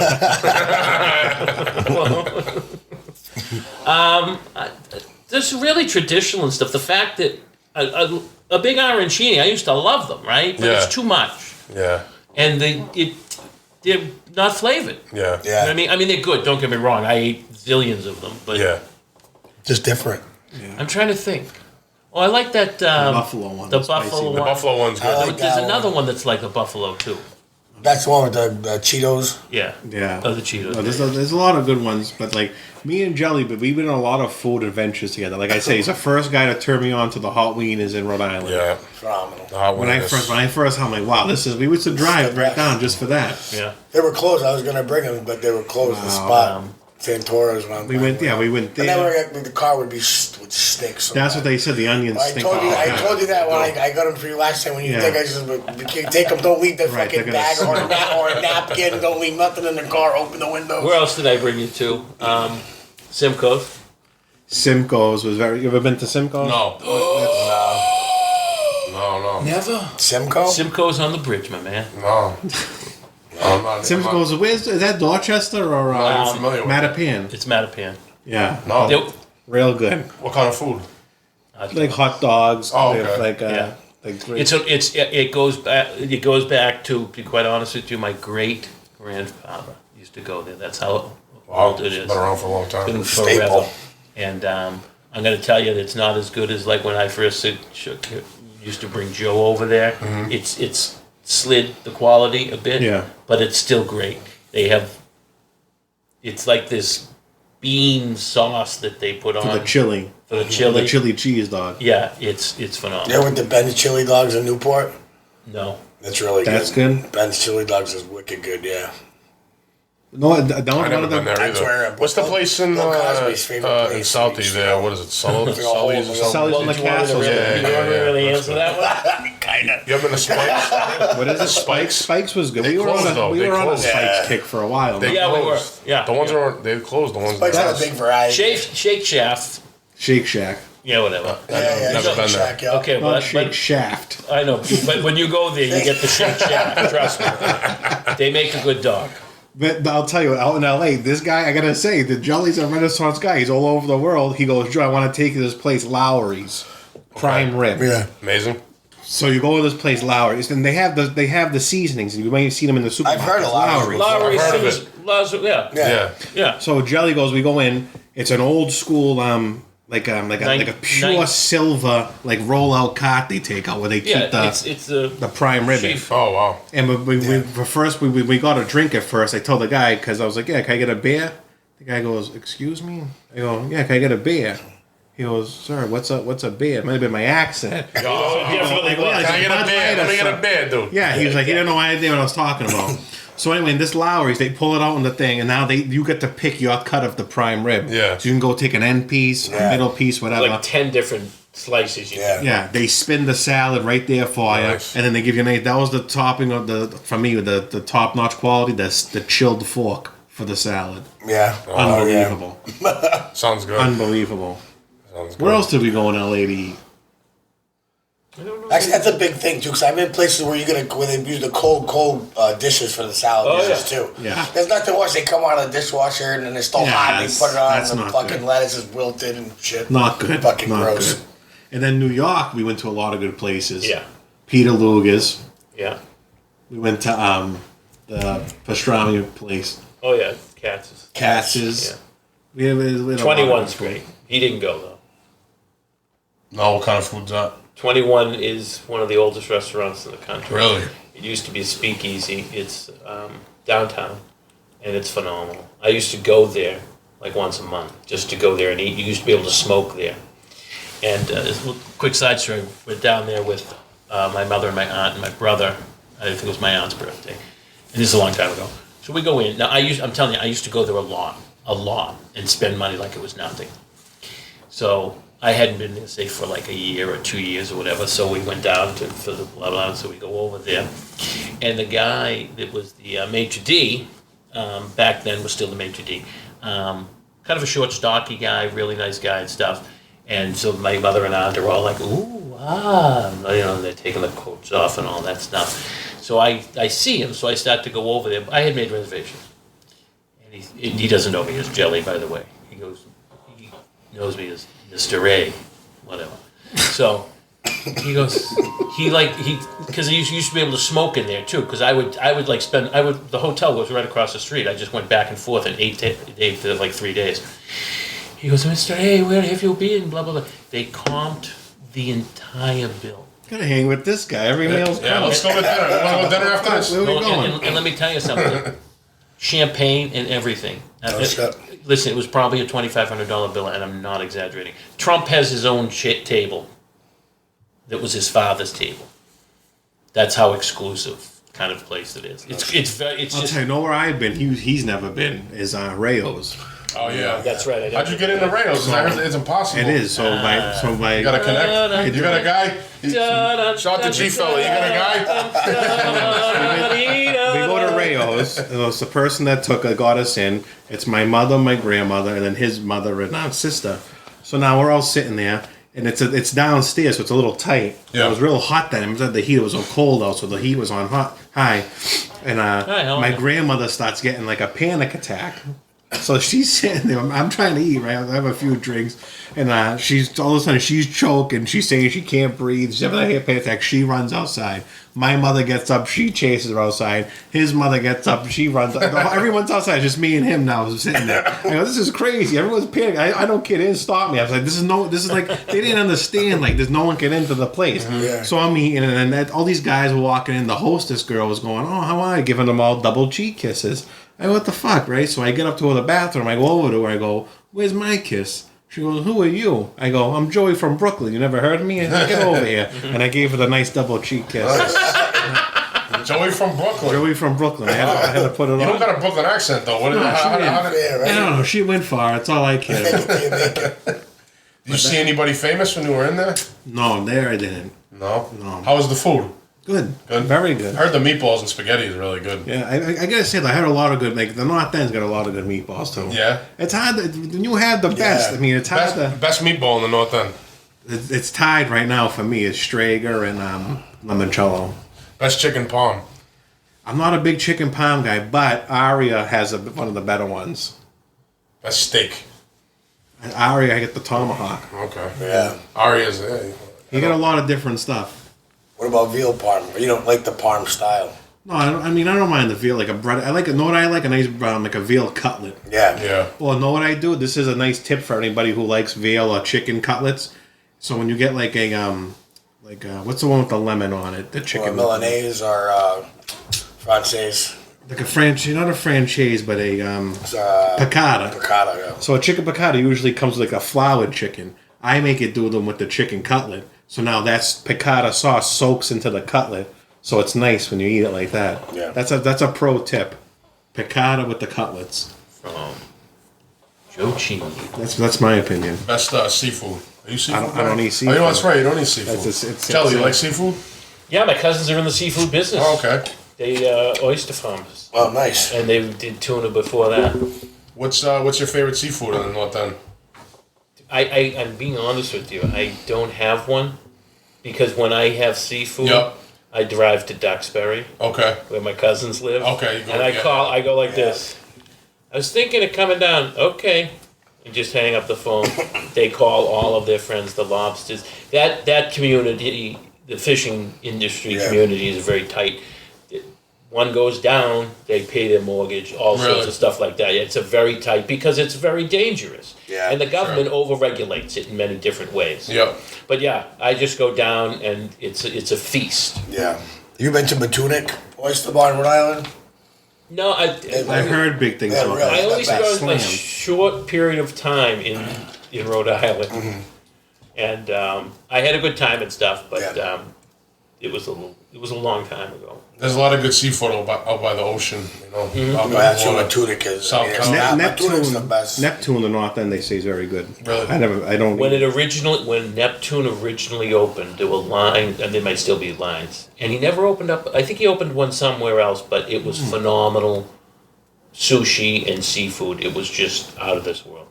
It's fresh. No better seafood than out here. Joe, are you a dessert guy? I do like Best dessert. and the best dessert. I'm trying to think. What are you, smiling? There's not too many people. Oh, Joe, do you like dessert? No, I just have a cup of tea at the end. I don't know. He doesn't eat seafood, so I was like, all right, do you eat dessert? So the North End, the problem is all the restaurants are so small. They want to turn it over. Yeah. So none of them are really making their own pastries. Yeah. You know what I mean? I don't know. Like, just me personally, I'll give a plug out to my friend Phil's girlfriend, Cookies by Liv on Instagram. Okay. She makes Follow her. Yeah, follow her. Maybe we can have her on and promote it. You should, because Yeah, her definitely. cookies, she come up busted out for Valentine's. I go out and like 3 dozen already. I whacked them out myself, and then made cupcakes, So to answer cookies. your question, yes, he likes Yeah. dessert. I went to Capriccio's last night in Rhode Yeah. Island. Yeah. And I had what the hell is it called? Whatever this dessert was, it was like ice cream mixed with a little Grand Marnier Yeah. and a little Marsala wine, and then they put the first strawberries and it freezes Yes. up with heavy whipped I cream. can't think of the name of it. Romanoff, I think it's called Yes. Romanoff. And Unbelievable. a lot of times it's flamed too. Yes, it was unbelievable, unbelievable. Jelly, what about you for dessert? Cigar. Well, yeah, definitely cigar, without a doubt. But no, of course, I was Fat Albert at one time. Okay. So it was everything and more of it. But Gotcha. if I had to pick one thing, it would be cheesecake.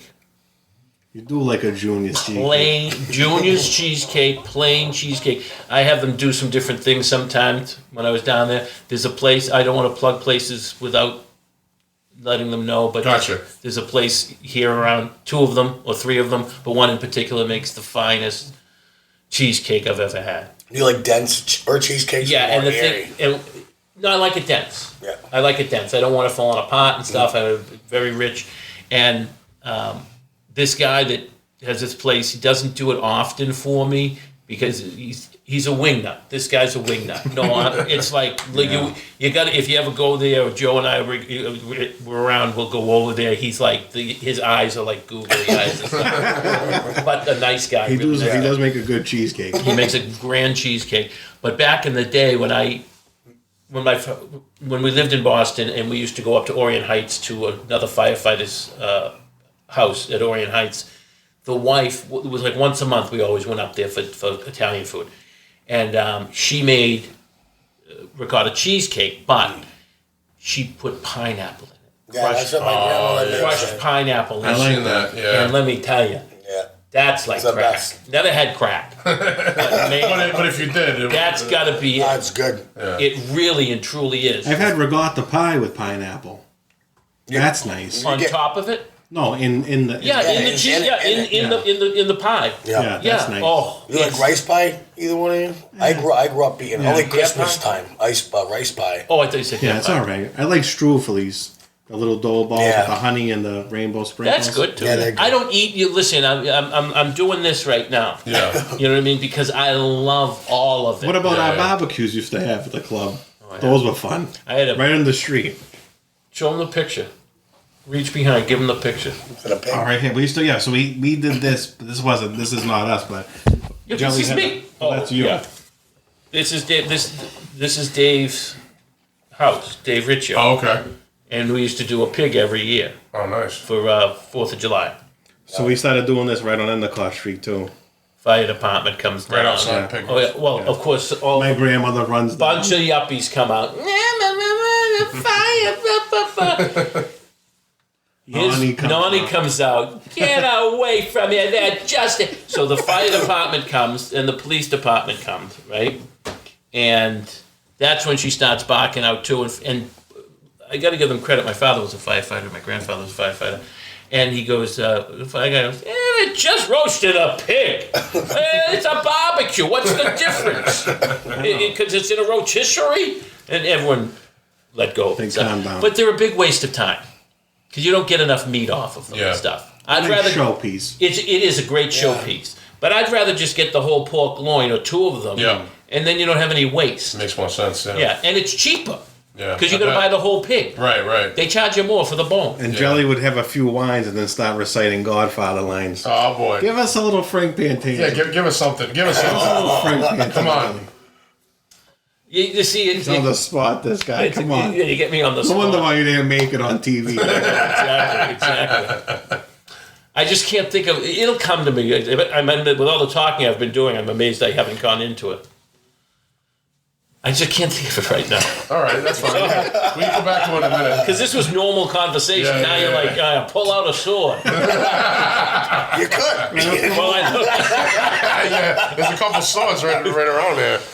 All right, so Joe, I know last time you were on, you said it was around right before Christmas and I think Thanksgiving. You were working on some new recipes and things. You got anything new going on right now? I'm gonna say I see you posted on social media, by the way, different. Yeah. And I'm like, yo, that looks great, and then I forgot to ask you about So it. lately, my things have been some calzones. Like the calzones have been unbelievable. Yeah. You just had them. I mean, Oh, you got good cows. we call them pillows because you eat a whole one, you're going right to sleep. Yeah. That's how they're over a pound. But it's not like sloppy. It's a nice calzone. Yeah. And pastas I've been fucking with a lot lately. Yeah. So I got this stuff called Inuda, and it's like a paste. It's like a spicy pork paste. So it almost tastes like a supersada, but like a spread. Mm-hmm. So I'm throwing that in like these nice zitoni pastas, which are like long tubes. Like so a bucatini, but like mega size. Yeah. Like looks like an IV tube. Filling them? Not even. So just get those. I put them right in. I put that with the crushed organic San Manzanos I just got. And I put a little of that paste, like a splash of heavy cream, and just whipping up like all beautiful pastas. We have all. I just go, whatever you want. You come by the trap, let me know. I'll make it. Yeah. Doesn't matter. Like I said, I see on the Instagram, you post some stuff. I'm like, that looks amazing. You did the pizza with the Cinis on it. That was one thing. Yeah. There's some other stuff. I'd have to look. The other day we had a nice pesto pizza with. Oh, yeah, I love pesto. It's got this new cheese. Man. It's called stracciatella. So stracciatella cheese is the inside of the burrata. Okay. You have burrata? No, I don't think so. So it's like a mozzarella ball, but it's like it's a little hotter on the outside, but the inside is soft, creamy cheese. Real creamy. Rich. Sounds great. Super moist. Right. So this stracciatella is the inside of it. So you put it on cold, or even cook it, because it'll just evaporate. So I pulled the pizza out, I put the pesto, the stracciatella cheese, and I got mortadella sliced thin, put that on top of some pistachios. Sounds real good. Unbelievable. Wow. Are you going to be making that regularly? Is it gonna be on the menu? I'll probably release that the next couple I'm weeks. going to have to come by and try that's that. a good one. That sounds great. Yeah, man, everything you got over there is good. But yeah, I mean, everyone check out the Instagram, the Eat Cinis Instagram. You can see the new recipes he's working on. I've seen some ones that look incredible. You're constantly working on new stuff, right? Now that you guys get the nice 4K camera, what I want you to come to the North End one day and we'll hit all the good spots. Yeah. I'll take you guys around. Yeah, we're gonna do that. At the end, we'll go to Cinis and then really just we're gonna do that. Yeah, that will definitely. But our Instagram is @EatCinis. Facebook is @EatCinis. Snapchat's @EatCinis. Oh, you're on the Snap too. Yep. All And right, TikTok is @EatCinis Boston. Okay, cool. So make sure you follow Eat Cinis on all social media. And any other planes you want to talk about? I mean, I want to start Gelli Cazal up with a social media account. I think Yeah, we should. I think need to see more. you do need a Gelli social Cazal. media. You definitely need Instagram at least. All right. At least. Let's make this out. We'll help you promote it. Whatever we know. All right. Maybe you take down your Pornhub account. What? So Jelly, any final words? Anything you want to tell the people? Any words of advice? Anything? You used to drink more wine Joe? than you used to. You want to make $5,000? Oh, Jelly pull out a knot. I'll take it. He loves that movie. Oh, Scarface. Scarface. Yeah. Oh, you want to make some real money, Joe? all right, Joe. Want to make some real money? Joe, How about favorite- $5,000. Favorite gangster movie? Godfather. Godfather. Godfather 1, plain and Do simple. you like one better than two? Oh, there's I don't know. There's a lot of debate. I don't There's know. no Rob, you debate. like two better, don't you? I like two. Get the Yeah. fuck I just out. don't like. Get out! Ouch! They had a poll the other day on Instagram saying you put who would they like better, Michael or Vito. I put Vito. You got to go with Vito. Yeah. And that was the best thing I ever seen anyone talk about The Godfather was Vito's sons were all a reflection of him. Yes. So Sonny was his strength. Yep. Fredo was his playful and laughable side, and Michael was his brains. Yeah, makes sense. Right? Yeah. I like that's a nice Yes. description. Yeah. I just think Godfather 1 was more like opera. Listen, They technically all of them are. All of them are. I'm glad that someone else knows that. Yeah, I know. It is opera. If you look, and I can't stand what's his name, Coppola. I can't stand him, but he's into opera. I was into opera. Yeah, but Mario Puzo really wrote yeah. Correct. But I think maybe Coppola made him operatic or whatever. Oh yeah. He gave, and it needed that. It is. It's an opera. It's a non-singing opera. Absolutely. Yeah, it's not if you're looking for a really realistic depiction of that life, I guess maybe better off watching Sopranos or something. Well, that's a different era. Yeah. Well, different era, and it's significantly different era. Yeah. And don't get me wrong, I was addicted to the Sopranos and still am to a certain point. But when I go to re-watch it, it's tough to watch. Yeah, you were saying that earlier. A lot of clunkers. Yeah. Off the air, you were saying that. Yeah. Why is it tough for you to watch, Jelly? There's a couple. First off. How about Vito going to New Hampshire when he comes out of the closet? What's your Kevin? He doesn't like Kevin Finnerty.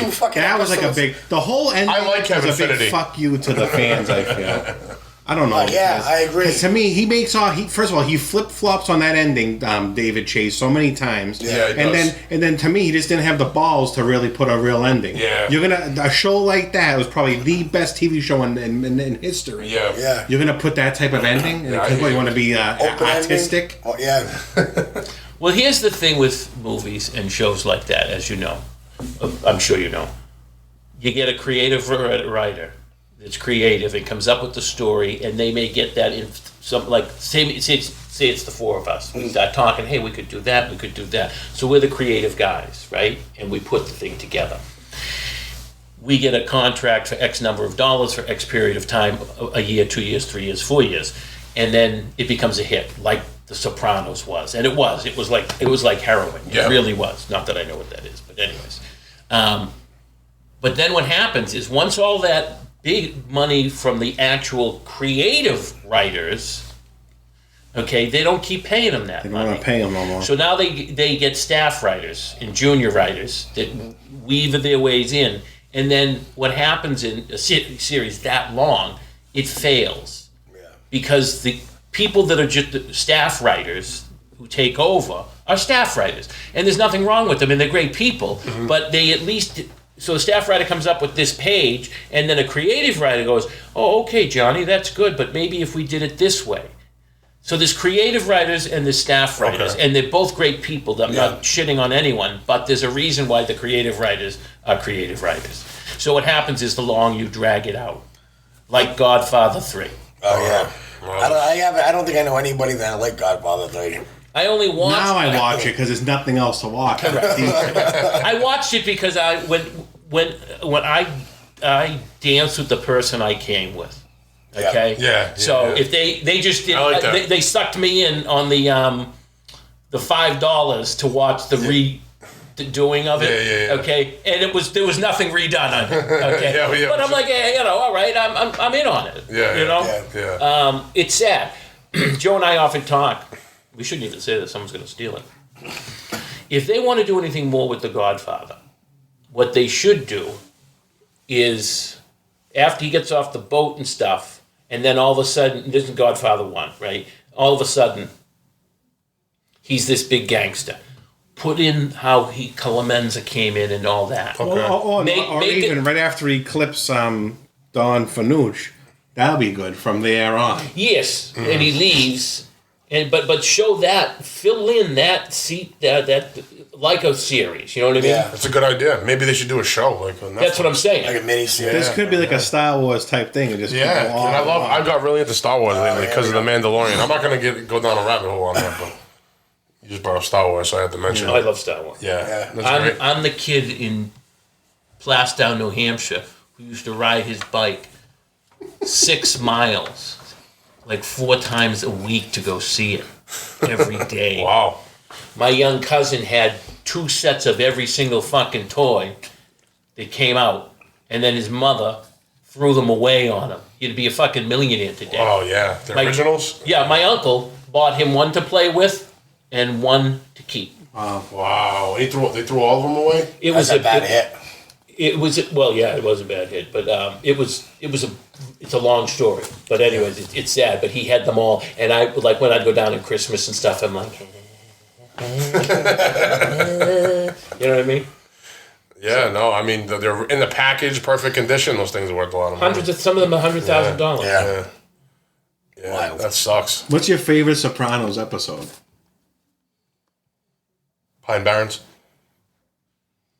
I like the Italy one. Oh yeah. To me, that's a good one. It is a good one, but it's. I just started following her on Instagram. See again, She's still beautiful. Yeah, she's hot. it became a joke at a certain point. The Sopranos. So you didn't like it towards the. When did you stop really liking it? Well, I watched it all. Yeah, Don't get me wrong, right. I've watched it multiple times. Right. It got better to the last 2 seasons. Okay. That they must have brought in someone, like the stuff with Bobby. Oh, Bobby, yeah. And how they'd all coalesced and they seemed to get together. I liked how Bobby progressed throughout the You show. like Bobby's evolution? The evolution of Bobby Bacalao? Because he was just a solid I like guy. Bobby. I like Bobby He was too. told. I like Bobby. Bobby Oh man, Bacalao is the Terminator. Yeah, Burt Young. Feach. That was a great. Feach. Those are some. Feach was unbelievable. Feach was a fucking gangster. That's what Yeah. I'm going back to. Grab some of these guys who are really good actors. Yeah. Like Feach LaMotta. Yeah. What's his name? Feach was good. Yeah, but what was his name? Robert Loggia. Yeah, Robert Loggia. Before, great guy. Yes, Robert Loggia. What did you guys think of Steve Buscemi in his character and everything? Yeah. Well, I think it ran too long. Yeah. You know what I mean? Yeah. I think But he played it well, though. Yeah, The yeah, annoying. he played it well. Yeah, no, he's a good actor, great actor, but I don't know how well he fit that role. Yeah, They just- could have definitely There were a picked lot of somebody else, simps but in I didn't that. think he did bad. Yeah. There were a lot of people that were like simps. You know what I mean? Yeah. Yeah. They're like weak. You know what I mean? And always begging and crying and stuff. You're right. Yeah, you're right. You know what I mean? Like, and the worst of them all was Tony James Soprano. Gandolfini. Yeah. Yeah, but he was a great actor. Oh, amazing. Yeah. Amazing. He was a good actor, yeah. I thought he was great. Great. And they say he was a really nice guy. They said he was giving out checks to people. Oh all yeah, this he thing. no money. He was Yeah. no problem. But what I'm saying is, I mean, you know, he's not. I mean, you can rattle off a bunch of people. He's no Robert Loggia. Come on. He played that part to it excellent. I agree with Joe. But then I didn't like that. At He the end, did, he but started you know snorting why? coke and then Because- ratting. Like, how did that happen, Tony? What? When he started snorting lines with Adriana, when to bang Adriana, and he starts telling. Well, it was part of the whole idea of being I'm the boss. I can do whatever I fucking want. Yeah. But what I'm getting at is his character. He did play his character very well because he was strong in some ways, but he really was a weak person. Yeah. He wasn't a great boss. Fair He enough. didn't control his. I mean, listen, we're talking about fakeness anyway. Yeah, exactly. But I'm saying, Right. I think he was no Godfather. No. You know what I mean? He was no Vito Corleone. No. But The Sopranos, and what's funny, it's talking about the writing at the beginning. So one of the writers is a guy named Frank Renzulli, who's Yeah, yeah. from East Yeah. Boston. Yeah. Oh, is he? Yeah, and I Okay. met Frank a couple of times. Okay, I Super didn't nice know. guy. And The if you Sopranos. see, yeah. You met him too, remember that Yes, time? yes, So at the back of Satriel's, some DVD surfaced. This is like 10 years ago when Frankie come in town. He went to a social club in East Boston. He filmed a bunch of guys. And if you've seen this social club, it looks just like the back of Really? Satriel's. Like he probably gave them all these ideas how to decorate. And if you Google him, he's listed as a writer in it. Yeah. Yeah, no, he was. Yeah, Yeah, he was yeah. writing and executive producing. Yeah. And then his story was he helped co-write the Bronx Tale that he was living with Chaz Palminteri in New York years ago. They were trying to write, and that's a culmination of all their stories growing up. And Okay. Chaz took it as his own. Oh, I didn't know that. I don't know if it's true. I don't know. but I never heard that. That's the story I Interesting. heard. I'm not a big fan of his anyway. Chaz? Chaz. You don't like Chaz? He's a one-trick pony. Yeah. Yeah. But he played that role excellent. Oh, he killed it. Yeah, that's But a other great than that, he can't do anything Yeah. else. Yeah. Yeah, did you see the Vault movie? No. He played yeah. How was it? The new one? It's based on the bonded vault heist in Providence that went down in the 70s. I think I did. There's a book written on it, so I it's, think I heard it. I didn't see yeah, it. he plays the boss. It was I mean, even that he was doing the one-man show. Yeah. Like, how long are you stretching this out for? You never know. He could be broke. No, they had Don Johnson on there playing a wise guy. They had Don Johnson playing a wise guy. Really? Yeah. And that's interesting. It's whatever.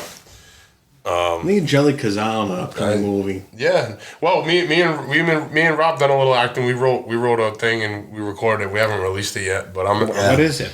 It's What's like it about? it's a film short, like a dialogue, some gangster shit. So just like you created a scene. Yeah, we created a scene and we filmed it. Shout out to our friend Charlie Cigars over at Broadway on Valley Cigar Shop. Another, if you're in Providence, check it out. It's a nice cigar shop, cigar lounge. He's a good guy. We filmed it over there, and it was just like a scene we created. We wrote the dialogue. We did it like fucking 12 times. He kept more, right? Yeah, probably this more isn't fucking real. This doesn't sound right. Fucking.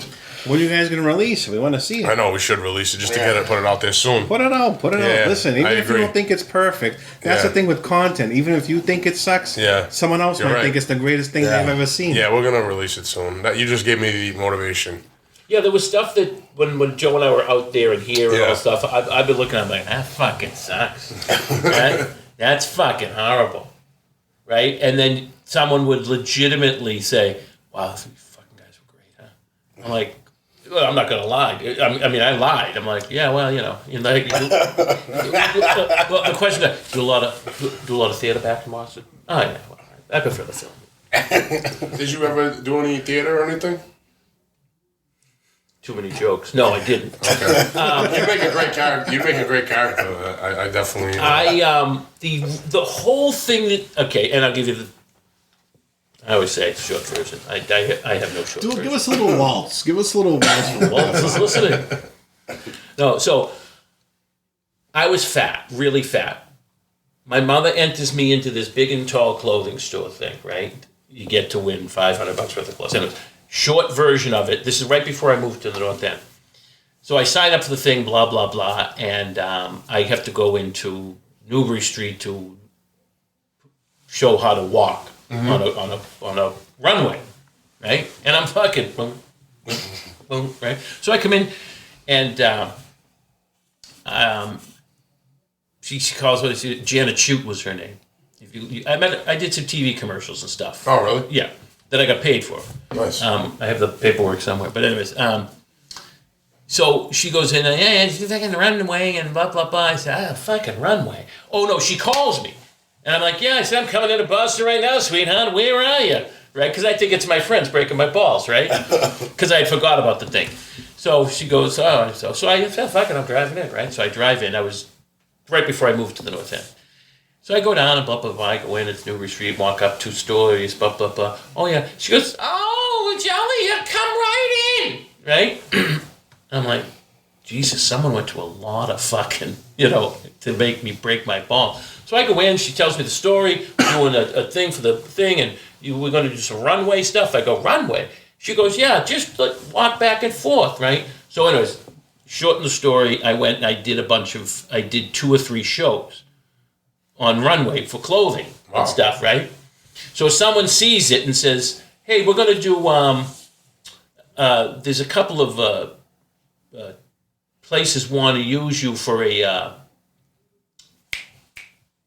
commercial. Thank you, Joe. One was for Star Market, and I got paid and all that shit. Yeah. So anyways, so that's what actually got the bug into me, and it disappeared, and then this other thing came up. Wow. Because they treat you like a fucking king. I'm in the Ritz-Carlton. What do you want, Gelli? I said, no, nothing. That's just a cup of coffee or something, right? And they're like, oh, no, we're getting lunch, right? There's like 6 people there. 10 things of lobster, this thing, that. And I'm like, oh, this is the way to go, right? So that's what maybe started the hook in it. But I've always been kind of... Well, I think you definitely got the personality and... Things that I got in the personality. Yeah. Joe, I think we could turn him into a social media sensation at this point. That's easy. Yeah. I think he'll go viral. Yeah. I think so. Give us a little waltz. I'd have to think about it. These you guys keep chit-chatting and I'll get something. What were you guys talking about earlier about Tony Lip? Oh. So, I have been addicted to TV. We know that now. So I watch Green Book, blah, blah, blah. I watch Carson. And by the way, just a shout out, you may not like this guy, but what's his name? The redheaded guy.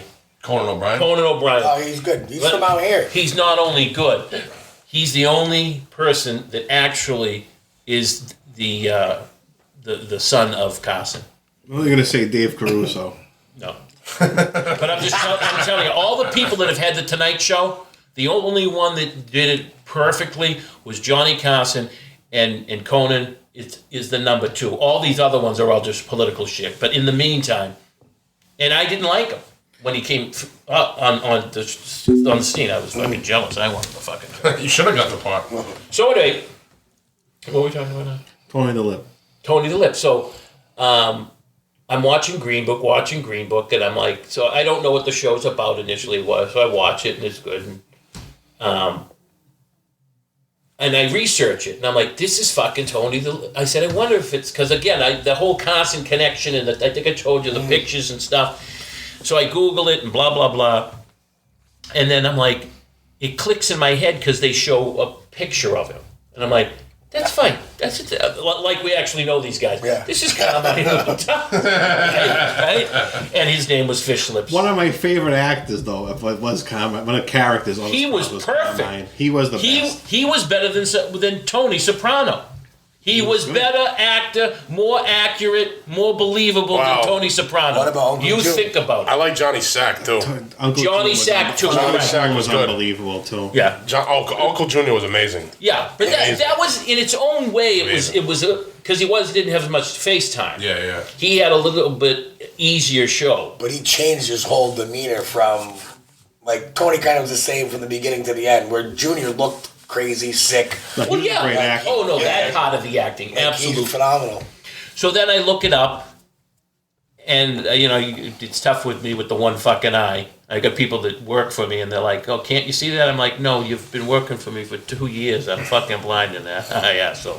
So anyway, he goes, and I was amazed, and he had just died when I found it out. Tony the Lip. Right. Yeah. Carmine Lupita. That was one of my favorite parts when they're at the big in the back of the party, and Carmine's going to go. And he goes, Johnny Sack told me he was at your house the other day at a barbecue. He goes, Don doesn't wear shorts. Yeah. That's excellent writing. Well, there's a rumor, too, that someone got a call, or James Gandolfini got a call from somebody, a wise guy or something, that said that. Really? Or someone from the show. Yeah, somebody got a phone call from someone. It worked really well. Yeah. It was good. Yeah. And it was funny that Sack goes, "Oh, come on, Carmine," And then I liked when Sack was playing Paulie up, saying, "Carmine asked for you," and he went to the wedding. He was heartbroken. And he had no idea who that Paulie was. was a good character too. Paulie was amazing. He really was a good character. Because you know why? He was the same throughout the whole show. Yeah. Well, and Tony Serco really is probably the closest one that came from that lifestyle. And the Lip, right? Because he was at the Coca. Yeah, the Lip too. Yeah. Well, I can't remember the name of the people. What other stuff was Johnny Sack in? Maybe some. I don't know. Probably a lot of those actors though weren't. No, if you Google it, he became an actor. Yeah. You know what I mean? Well, after a certain period. Dominic Chianese, who played Uncle Junior, he got that role when he was 68 years old. He was living in a fucking one-room apartment, apartment, shitty apartment in New York. He was on Social Security, broke, 68, fucking... He had acted before that. Right. He was in The Godfather. He played Johnny Ola, but his career had just gone down the fucking tubes. Wow. He was... And then he got that part. That's awesome. And he's still alive. He was on the Talking Sopranos. He's like 90-something. He's sharp. Yeah, he's sharp.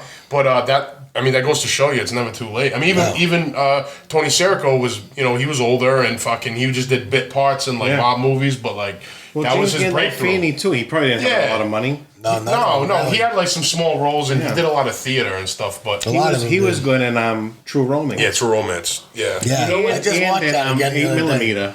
Oh yeah, when he's the porn guy. Yeah, that was a sick fucking movie. Good movie. You know the girl, the chick that played Johnny Sack's wife. She was just a random Jenny Sack. She was worked at an office job in New Jersey. She just showed up and they got the part. That's awesome. She was good. What about Artie Bucco? He was really good. I like Artie Bucco. Artie Bucco was amazing. Yeah. No, he was really good. I just watched the episode with the fucking his acting is really with the good. Frenchman. Yeah, that was good. The Armagnac. His acting That was really a good. riot. And then he got beat up. What about when he's breaking Benny's balls and he goes, I want to try a Martina? Benny? Oh, yeah. They go down real When smooth. he went dead in front of his wife. Oh man. Yeah, it was such a good show. Yeah. Overall, I mean, Yeah. maybe the end wasn't as great as it could have been, but Yeah. They dragged it out too long, yeah. in my opinion. But Yeah. I think what other the fuck, people, I'm sitting here and fucking revere.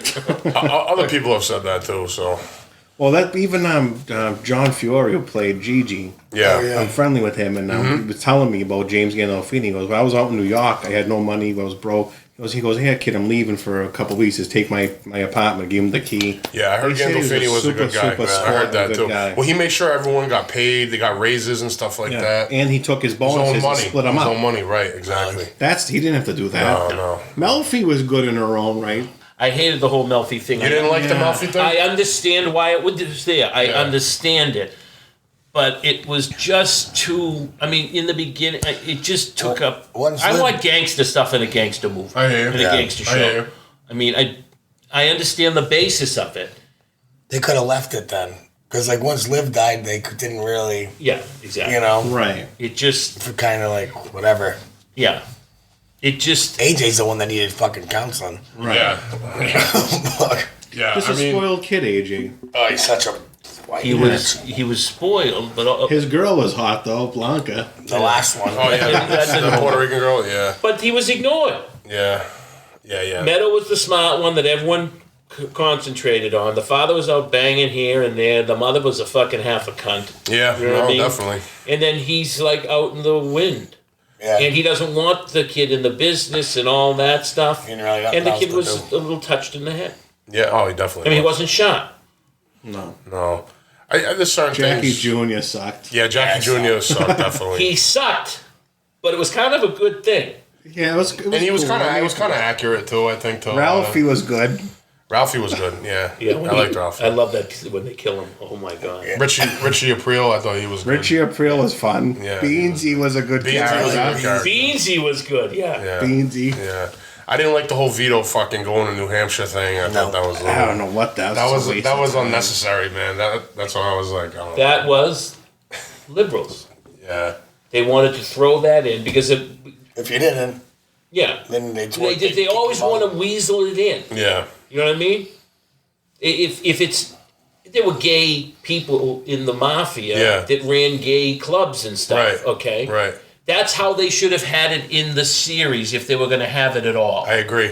Not with I this agree. whole thing and the I Phil agree. and the thing. Phil was good. Yeah, Phil was good. Yeah. Yeah, Phil was good at Frank Vincent. Frank man. Yeah. Vincent was always solid. But I read too there was a guy from a New Jersey family that he actually came out of the, or I don't know if he came out of the closet. I think I read something. But they found out that he was gay or something. But I don't know if they killed him or whatever. But Yeah. this is back in the day. At the end, they just ran out of things to do. I think yeah. It The went on Affinity too thing long. was just crazy. That's the final season. They blew 4 episodes on a dream. that no one That's knows fucked anything up. about. I don't know. I kind of like him for some reason. you would. But you want to sit. I remember watching it every Sunday. You sit down, wait all week, and then I got to Yeah. sit there and watch this fucking A bullshit. dream. Like it's like it's like cool. We used to go in the club every Sunday. We'd have food. It wasn't even a big TV, but there was maybe 5 of us, 6 of us every Sunday. That show, there's nothing like that show. Everyone gets together and watches things like that. No. Maybe Game of Thrones is like the last type. People of were doing that for Sons of Anarchy. I didn't, but I know other people that. Sons of Anarchy's good like the first I didn't- season. I That's what I was didn't- gonna say. And then it got to like 2 soap opera-ish. The minute they Yeah. kidnapped Jax's son and took him to Ireland, I was like, "This is disgraceful." Research. Right? Now you're kidnapping kids. Come on. I know bikers, man. That show's not. It's very unrealistic. I didn't. Yeah, it's you gonna know. go crazy. At some point, do what I said. Look at the creative writer that started it, and then see where it dropped off, and you'll see that.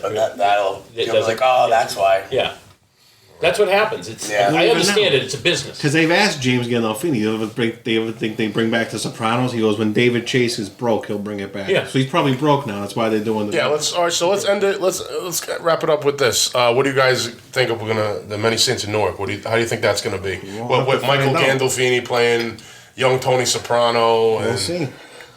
I have high hopes. I don't think David Chase would cast him and do that if he didn't have hopes that Michael would be somewhat similar to his father.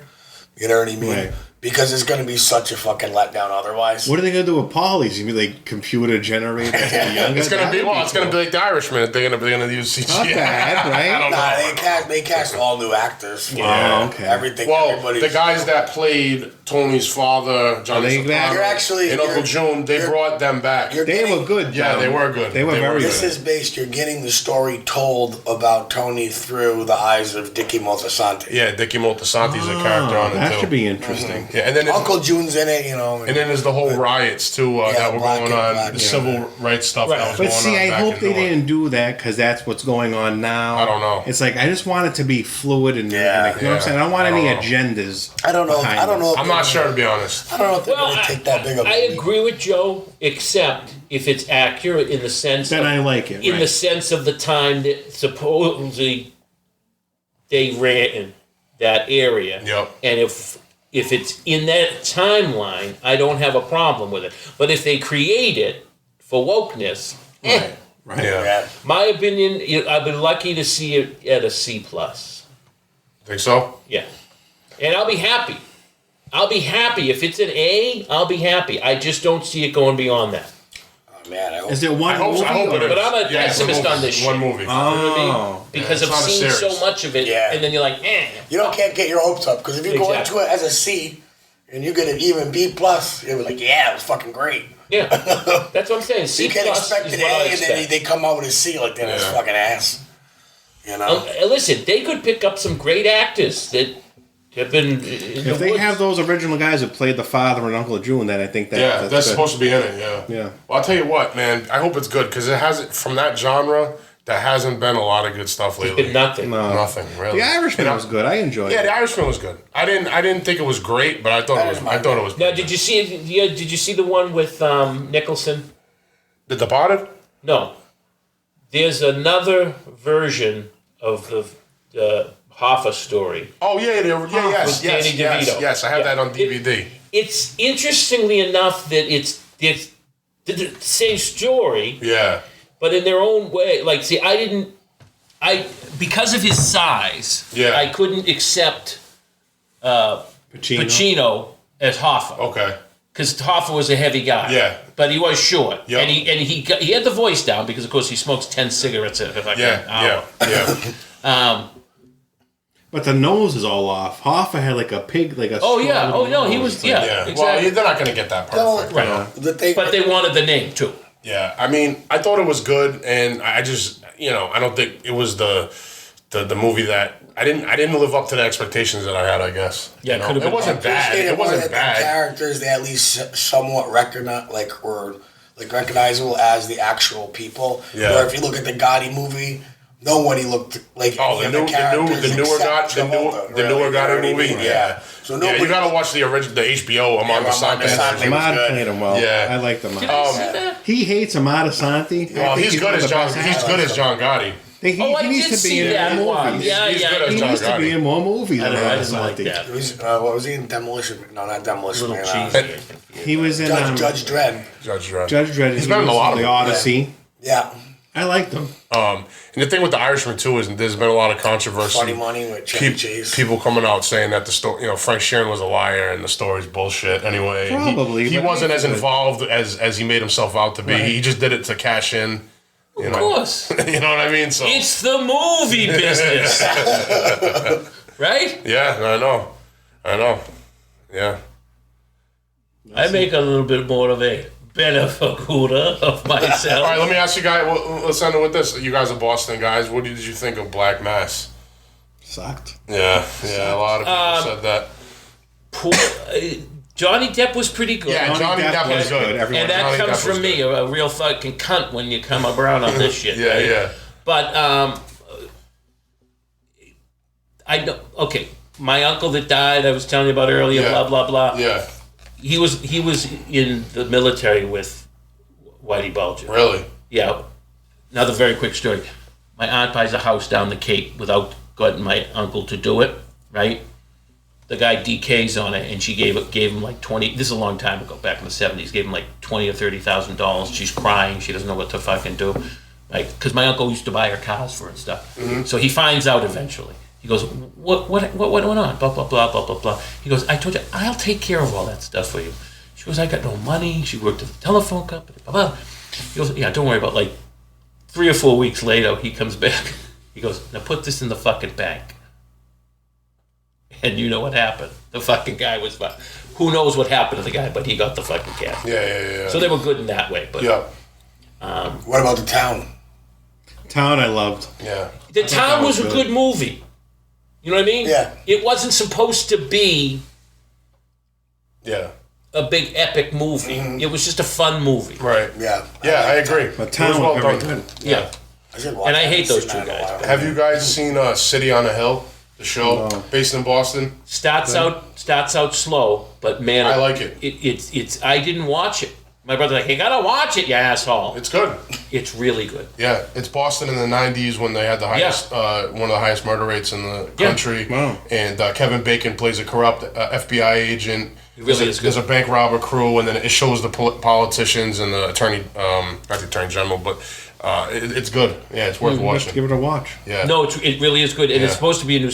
We're waiting for the next season. Yeah, I think COVID probably threw a monkey wrench did, in that. it did, but yeah. Yeah, no, that's a good show. I was surprised. So what do you think the best?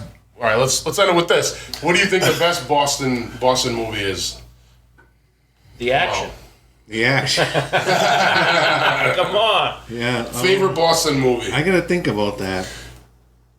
Oh God. There's really not that many of them. Good Will Hunting. No. The Town was good. The Town. I would probably have to say that. Okay. Shout out to Slane. What else do you like? What do you like? Oh, Gone Baby Gone was Gone good. Baby Gone. Shout out to That Slane might again. be Slane the was best good, of the new time. There's some stuff that go back into the 80s. I can't think of them right now, but yeah. Okay. But that was probably 80s, right? Yeah, Gone Baby Gone. Gone No, Baby Gone Baby Gone. No, Good. 2000s. Mystic 2000. River was good. Mystic River. Mystic is good. River. Sean Penn Yeah. was excellent. Yeah. You ever seen The Friends of Eddie Coyle? Oh, there you go. That's what I'm thinking of. That is spot on the best. Yeah. That's the best. Yeah, that's a good I movie. read the book. I never It's saw the movie. phenomenal. And I heard that in the it's in a couple books I read, but the directors and stuff, they were hanging out with guys that were really doing that stuff back at that time. Yeah. I gotta watch Yeah. that. Yeah. Yeah, great They movie. came to Boston and they were hanging out in certain bars and stuff like that. That's fun. Yeah. Yeah, no, they were it's a great story. Rob, you seen that one? Because that's a real story. Yeah, it's a real story. It's a real story. The Friends Yeah, of Eddie It'd be a good Coyle. story about the old West End. Yeah.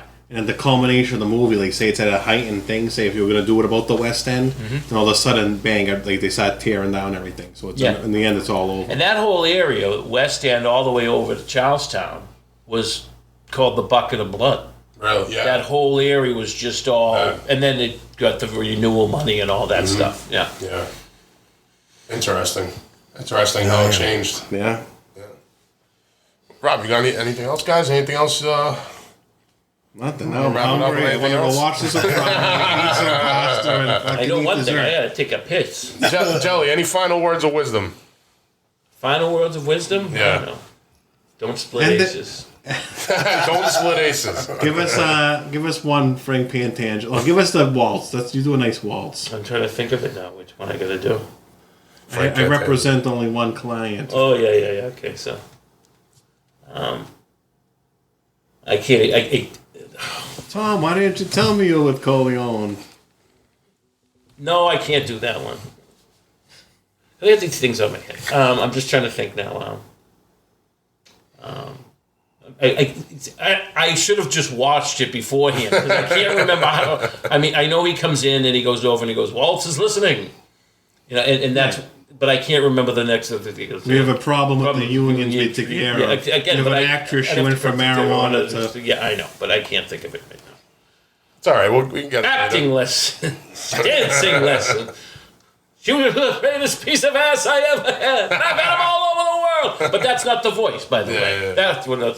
One time, I found a white ceramic horse head, and I put it in front of Joe's house. And I smashed it. I covered it with tomatoes. That's Oh great. God. That's great. That's great. It was like Bed Bath or not Bed Bath, Home Goods or something. I said, I gotta put this in front of his thing. Joe, what was your reaction when it came out to that? Fuck. No? I think he just walked right over and said, Leave it on the he street. probably was like, well, who the fuck left this mess? And I drove by and it was still there. I'm like, you didn't see the fucking joke? He goes, what joke? I goes, the horse head. I do better ones once I watch it a bit. You know what I mean? Yeah. I can just then rattle it off. My Frank Pantangelo That's all Goleo is. He can do that. Fucking the whole thing. used to be perfect. My Frank Pantangelo. Yeah, he did a good Frank Pantangelo. Also known as a Godfather. No, I don't have the voice. Well, you had it. No, but You I don't. just But had it. I don't have the voice actually right now. Oh, you had it, buddy. But well, We'll have you back on to do some Godfather. And, We'll take Jelly when we do our impersonations. North End tour. All right, absolutely. what definitely. tour? What's this tour? We're gonna be doing a We're going to tour. eat at all our favorite spots. Like we used to go get pizza at 4 different places. We're going to do the same. Yeah, I thought you were do going that to one of the soon. boats. Yeah. Do that soon. Next warm day. Next month. Yeah. Huh? Next Yeah. nice day. Yeah, definitely. All right. Yeah. Cool, man. That was Thanks for having us. that was great. Thanks for coming on. Eat Cinis. Follow Eat Cinis on Instagram and all social media. Yep. Thank you to Jelly for having us at his house, Yeah, and also absolutely. for the great commentary and stories. And he'll be on social media soon enough, right? Yep. Right, Joe? You gonna make that happen? We'll be there. Joe, you want Alright. to plug your social media one more time for everybody Yep, listening so to the end? it's at Eat Cinis on Instagram, Snapchat, and Facebook. And on TikTok, it's at Eat Cinis Boston. All right, so make sure you follow Eat Cinis, and if you're in the area, definitely stop in. Hell yeah. All right, Street Corner Soapbox, we're fucking out of here. Peace. The Street Corner Soapbox. If you're a fan of the podcast, you can help support the show by donating to our PayPal at paypal.me/Street Corner Soapbox. That's right, guys. Make sure to like and share all of our episodes. And for easier access to our show, check out our link tree at linktr.ee/Street Corner Soapbox.